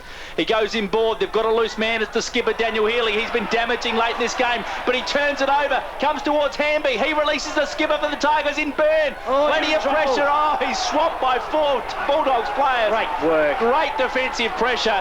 They turn the ball over, Glenelg, and Central's get out of trouble. They're up towards their forward 50. Need a mark here, the Tigers, to steady the ship. Manfield pushing back on it towards the Cartaway mini-skip scoreboard. Turn defence into attack like lightning, the Bulldogs. And the ball goes out of bounds in front of the Cartaway mini-skip scoreboard, which has Glenelg leading by 11 points. Oh, golden opportunity for Glenelg to score then, but just some great pressure from the Central District's defence. But let me tell you, there's some turning points in the game. That could be it. Ball thrown back in now, and it's going to be Shell doing the ruck work alongside Ford. Good work there, though, by Smith. Can he keep it at ground level? He can't. Quick kick in danger zone, but it's all the Bays. They need to talk, and they do. Michael Hamby takes the mark in the goal square. Comes grandstand side, where he's got a teammate providing a good contest, and Steinburner and Irvin contest that ball, and it spills over the boundary line. Grandstand side, right half forward flank, Central into attack. They trail by 11 points. Nathan Steinburner, almost best on ground. He's been good. I think Brad Smith's done a fantastic job for mine, but I do have a soft spot for ruckman, no doubt about it. Ball thrown in, Smith to do the ruck work once more. Across the top, Shell did cleverly to get the third man up tap. Comes out the back door to Slatham. He can't do much with it. Quick kick around the corner, though, ends up with Vlatko. Has it travelled the required distance? Only just. And he takes a mark. Vlatko deep in the back pocket for the Tigers. Grandstand side of the Glenelg Oval. 54 plays 43, Glenelg in front by 11 points, taking every second of time that he's allocated by the umpire before he comes towards the grandstand side, boundary line close, fisted over by Hopwood, almost drifted out of bounds on the full. Centimetre perfect, one commentator might say. Glenelg have not got one player in their half of the ground at the moment, so it's a concerning sign. They're not going to win it, they're just going to defend their lead. Let's see if it works. Ball comes out over the boundary line. Nice work. It'll be hard for the Doggies, but they have got the marking power up forward to cause a few problems if they can get it within that corridor. Interchange to be made. Yes, coming on is Logan, and coming off looks like Robinson, yes, who has been a bit quiet the last few quarters. Quick kick out of that contest there by Slade, going towards the boundary line. Hands up on it by Moore. Cochrane fists it away from him, out of bounds once more. A double change for the Bulldogs, George. Hamlin and also Luke Cowan coming on, and coming off Scholar and Geister. Double change for the Bulldogs there. Ball still inside the forward 50 for the Bulldogs. 40 metres around from their goal, grandstand side, thrown in, pushed out there. Smith tried to play for a free kick, came at the back to Cochrane. This is dangerous. Snap just away to the right. Cleverly done. Now it is a 10-point margin. 54 plays 44 on the Carterway mini skip scoreboard. They're just edging closer, the Central District side. We've played almost 15 minutes of the final term. The Tigers come grandstand side. Again find Vlatko deep in the back pocket. Been an interesting decision for the Bays to come grandstand side. You'd think they'd know the ground better than the opposition, yet the opposition in the first and third quarters, more times than not, chose to go to the outer side. Trying to cut the breeze down, I think, working this grandstand side, perhaps. Come grandstand side as we speak, and it's the Doggies again that win in the 50-50 area. Healy kicks to the advantage of Shell. Can he get hands to the ball? He can, but he can't take the mark. And now he tries to hold it in. It could be a free kick unless they can spill it out, and they do. Just underneath the Cutaway mini skip scoreboard, it's the Bays by 10 points. Glenelg 8-6-54, Central 6-8-44. We've got 24 players inside the Central District forward 50. Not much room to move. Not much room for error. Good work, Smith. Taps it forward again. Gains valuable meterage and goes towards the boundary line, finds it. 10 metres. It's now 40 metres out from Doggy's goals. Glenelg have 3 players outside their defensive 50. They have flooded back like you wouldn't believe. As we've said before, someone might start building an arc. The flood is that big. Ball thrown in. Smith gets a tap down, looking for Nicholas. He couldn't do much with it. Costa punches it away from his marking contest towards Woods and the boundary line. Who's going to win out? Also there, Byrne. Stepped around one, did cleverly. Worked along the boundary line and happy to run it over touch. Rugby league style for a throw-in on the arc of 50 and boundary outer side. Can they keep this game shut down? That's the big question for Glenelg. It looks like that's their tactics at the moment. Just stop the ball going anywhere, punch it over the boundary line. Whether it works or not, we'll soon see. Sorry, where's your ball? Ball thrown in, players fighting hard for the footy. Polly's working hard in there. Hand pass out the back door, comes to Costa, some experience there. Nicholas, he works it cleverly, back to Polly. They're away and running now, the Tigers. What can they do? Kick smothered from Woods, and it went out of bounds. Trying to get a milk and out of bounds on the full, but the boundary umpire's having none of that whatsoever, and there'll be a throw. And we're probably half-back flank outer side for the Tigers. They're kicking to the northern end, but they're kicking into the teeth of a 6 to 7 goal breeze. Corey Wingard's best man of the on the ground. Smith fights hard there, and the Bays go for touch. It was dangerous for the Doggies in the third, and has it worked for them? It has on this occasion. Nice work, Moore keeps it in. Can he find a teammate? He can. He finds his skipper, James Byrne, in the 23 Guernsey today, and still in defensive 50. He marked just outside it, but walks back with close enough to 16 minutes gone of this final quarter. Plenty of time for the Central District side, but Glenelg using every available second to count down the clock. Logan flew high, but flew about 5 seconds too early. Came down and landed on his back as the ball was just arriving. Another bounce down, just forward of right half back for the Bays. George, who are the danger men for Central Districts that can kick a goal here? Who do you pinpoint? We notice Healy. If you can isolate him around the 50-metre arc, he's a very good kick. Who else? Healy and Steinburner, they're the 2 danger players. Keep an eye on those, George. Glenelg get the ball out of that ruck contest, but it's picked off by Slade. His kick a bit up and under. They've got some runners here, and Healy's involved in this group. There's a pack of dogs. What can they do? They're swamped by a herd of Tigers. Comes out the back, released a runner there by Gowns it was. Healy's got it hard up against the boundary line. Gets inside 50, pokes it to the goal square. How's this? We signalled Healy was the man, and Healy's kicked the goal to reduce the margin to 4 points. He's kicked it from the boundary line. A Glenburn fabric magic moment like you wouldn't believe, and the margin is now 4 points in favour of the Tigers. Gillisting the footy here on 5DN. Do you need high-quality legal advice? John Sims of Sims Lawyers provides excellent, high-quality legal advice on a large range of issues, including civil, criminal and contractual. John Sims is an easygoing, straight-talking lawyer who won't litigate unnecessarily. John Sims works hard for his clients. He has a bed out the back for nights when he finishes too late to drive home. Sounds like the sort of lawyer you need? Phone John Sims from Sims Lawyers, 8123-1402, 8123-1402. And around the grounds, thanks to the Jolly Miller for Geelong Beer, Australia's best, and it's all West Adelaide, 19-19, 133 over South, 13-785, and Norwood pushing home well into the final quarter, 14-14, 98, leading North 9-12-66. Back here at the Bay Oval, it's a 4-point ball game, and the Bays are into attack. Irvin will turn on his left and then kick towards 450. Taken down ground, the umpire says play on. Can't believe it. Nevertheless, here they go. It's all the doggies' last line of defence. Danger. And they wanting to change direction. Hamlin has the ball, and here he goes, changes direction. The kick isn't quite right, but Slater's got enough room and enough time to keep it in play, and does. He kicks to the advantage of a teammate in Healy on the left half-back flank. Daniel Healy goes short. Here we go. Swatala turns and runs. Logan tries to smother but can't. This could be the turning point. Good mark! Bradley Smith. Well, I tell you what, they've got some tough decisions to make here, the Bays, especially in the coach's box. How they need to manufacture a score. That's what they need to do, because there's no doubt the Central will score another goal before the final siren, you would think. I don't think Glenelg are interested in scoring. It looks like, at the way they're playing at the moment, they're just happy to sit on this 4-point. They play on quickly. A short kick, dangerous in the in defensive area. The mark was taken by Craig Statham. He was taken high and late, but not too vigorously, but concerning enough, I would have thought, by Steinberner. The umpires have put the whistles away, no doubt about that. That would have been 25 metres in the first term, I'd suggest. Statham comes grandstand side, probably not where he'd like it, not close enough to the boundary. Marr took the ball, tried to thread it through, couldn't find a teammate clear, bounced down. Right half forward flank, the doggies into attack. They trail by just 4 points. They trailed by 41 points at quarter time. That margin was down to 19 points at half time. It was out to 24 yes, free quarter kick. time. Umpires picked it off the ball, shepherding against Brad Smith, for mine the best on ground for the Tigers, shepherding against him, so he will get a free kick. Centrals were away too, mind you, just about to set up another goal. Brad Smith has it half-back flank for the Tigers grandstand side. Sorry to jump in there, Poppy. We've just ticked into time on. Smith has it. He's calling for players to go down long. He kicks to centre half forward, sitting under a Herrera. Big fly from the side. Costa comes through though. He turns inboard. Could be costly. Should have stayed the boundary line. They get back towards the boundary line now.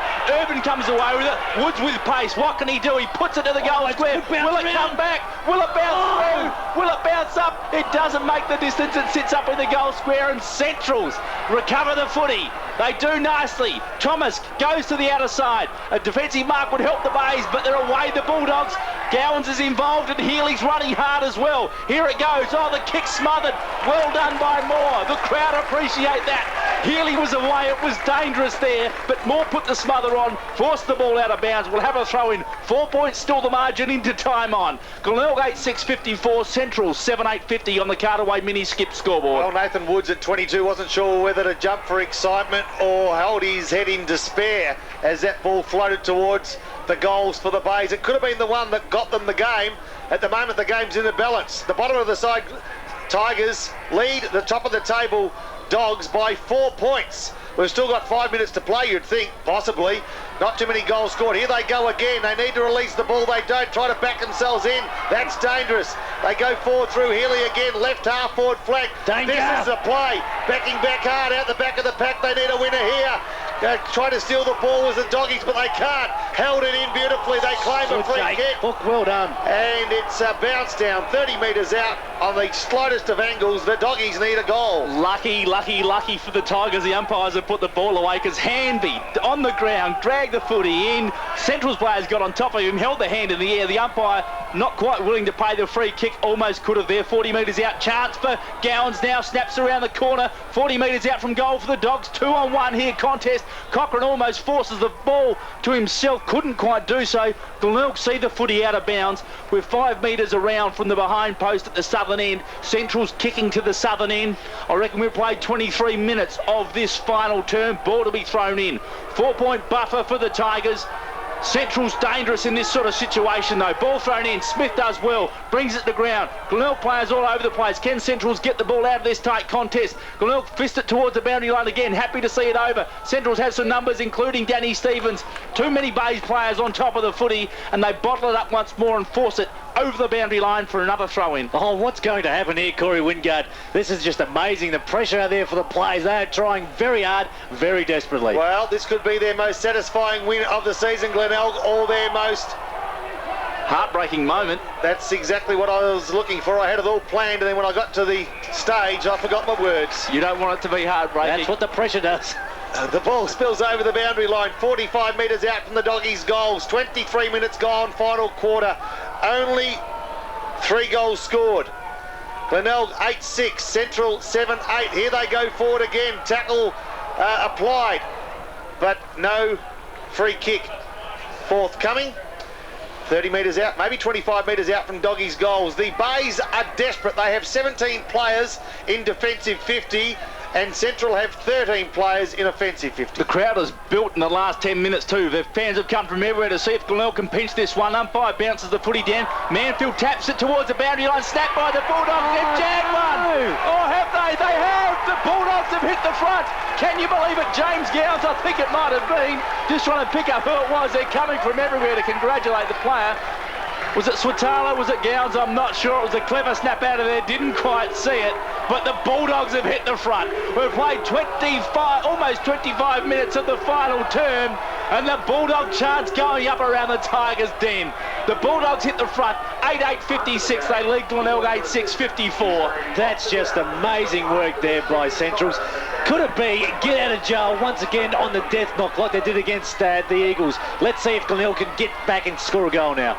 Oh, they'll need to, won't they? Costa fights hard, as does Moore. Sujay Cook in there as well. They're trailing by just 2 points, and it seems silly to say that they can't win it, but they haven't been able to threaten the goals on too many occasions, kicking to the northern end. With only minutes to go, they need something out of the blue.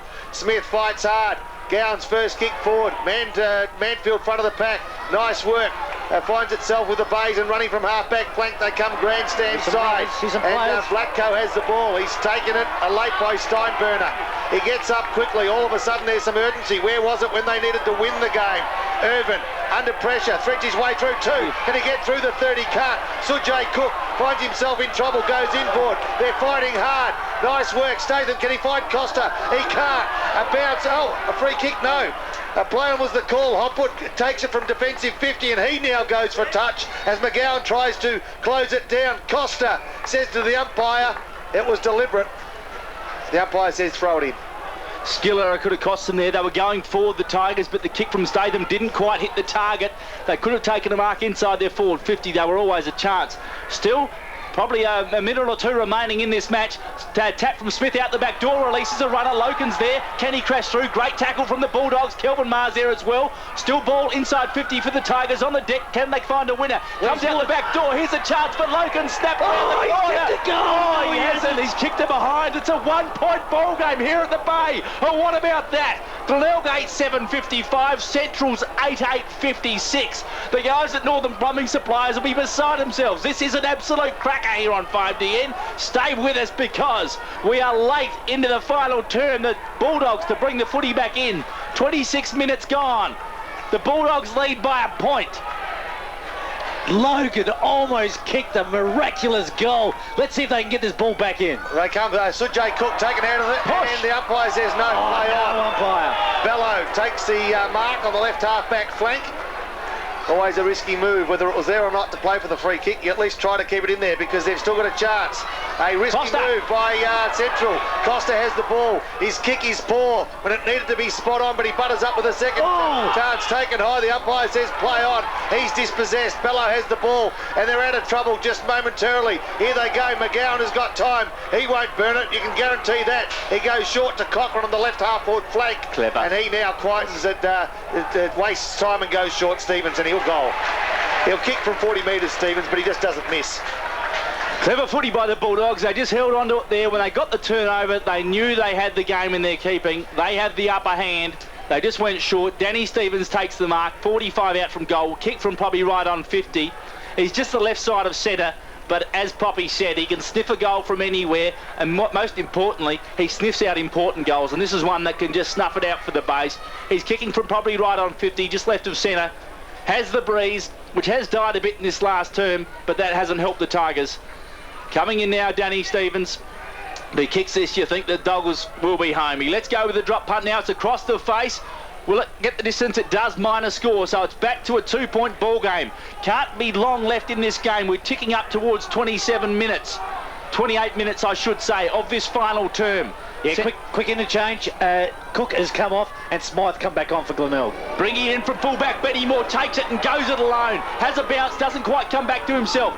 Shares it with a teammate now. Costa there involved as well. Nicholas also, what can he do? He's tackled and crushed to the ground. The siren sounds and the heartbreak is evident here at Glenelg. The Tigers go down by 2 points. Central's finally hit the front in time on for the first time in this contest, and they held on wonderfully well. A 2-point victory to...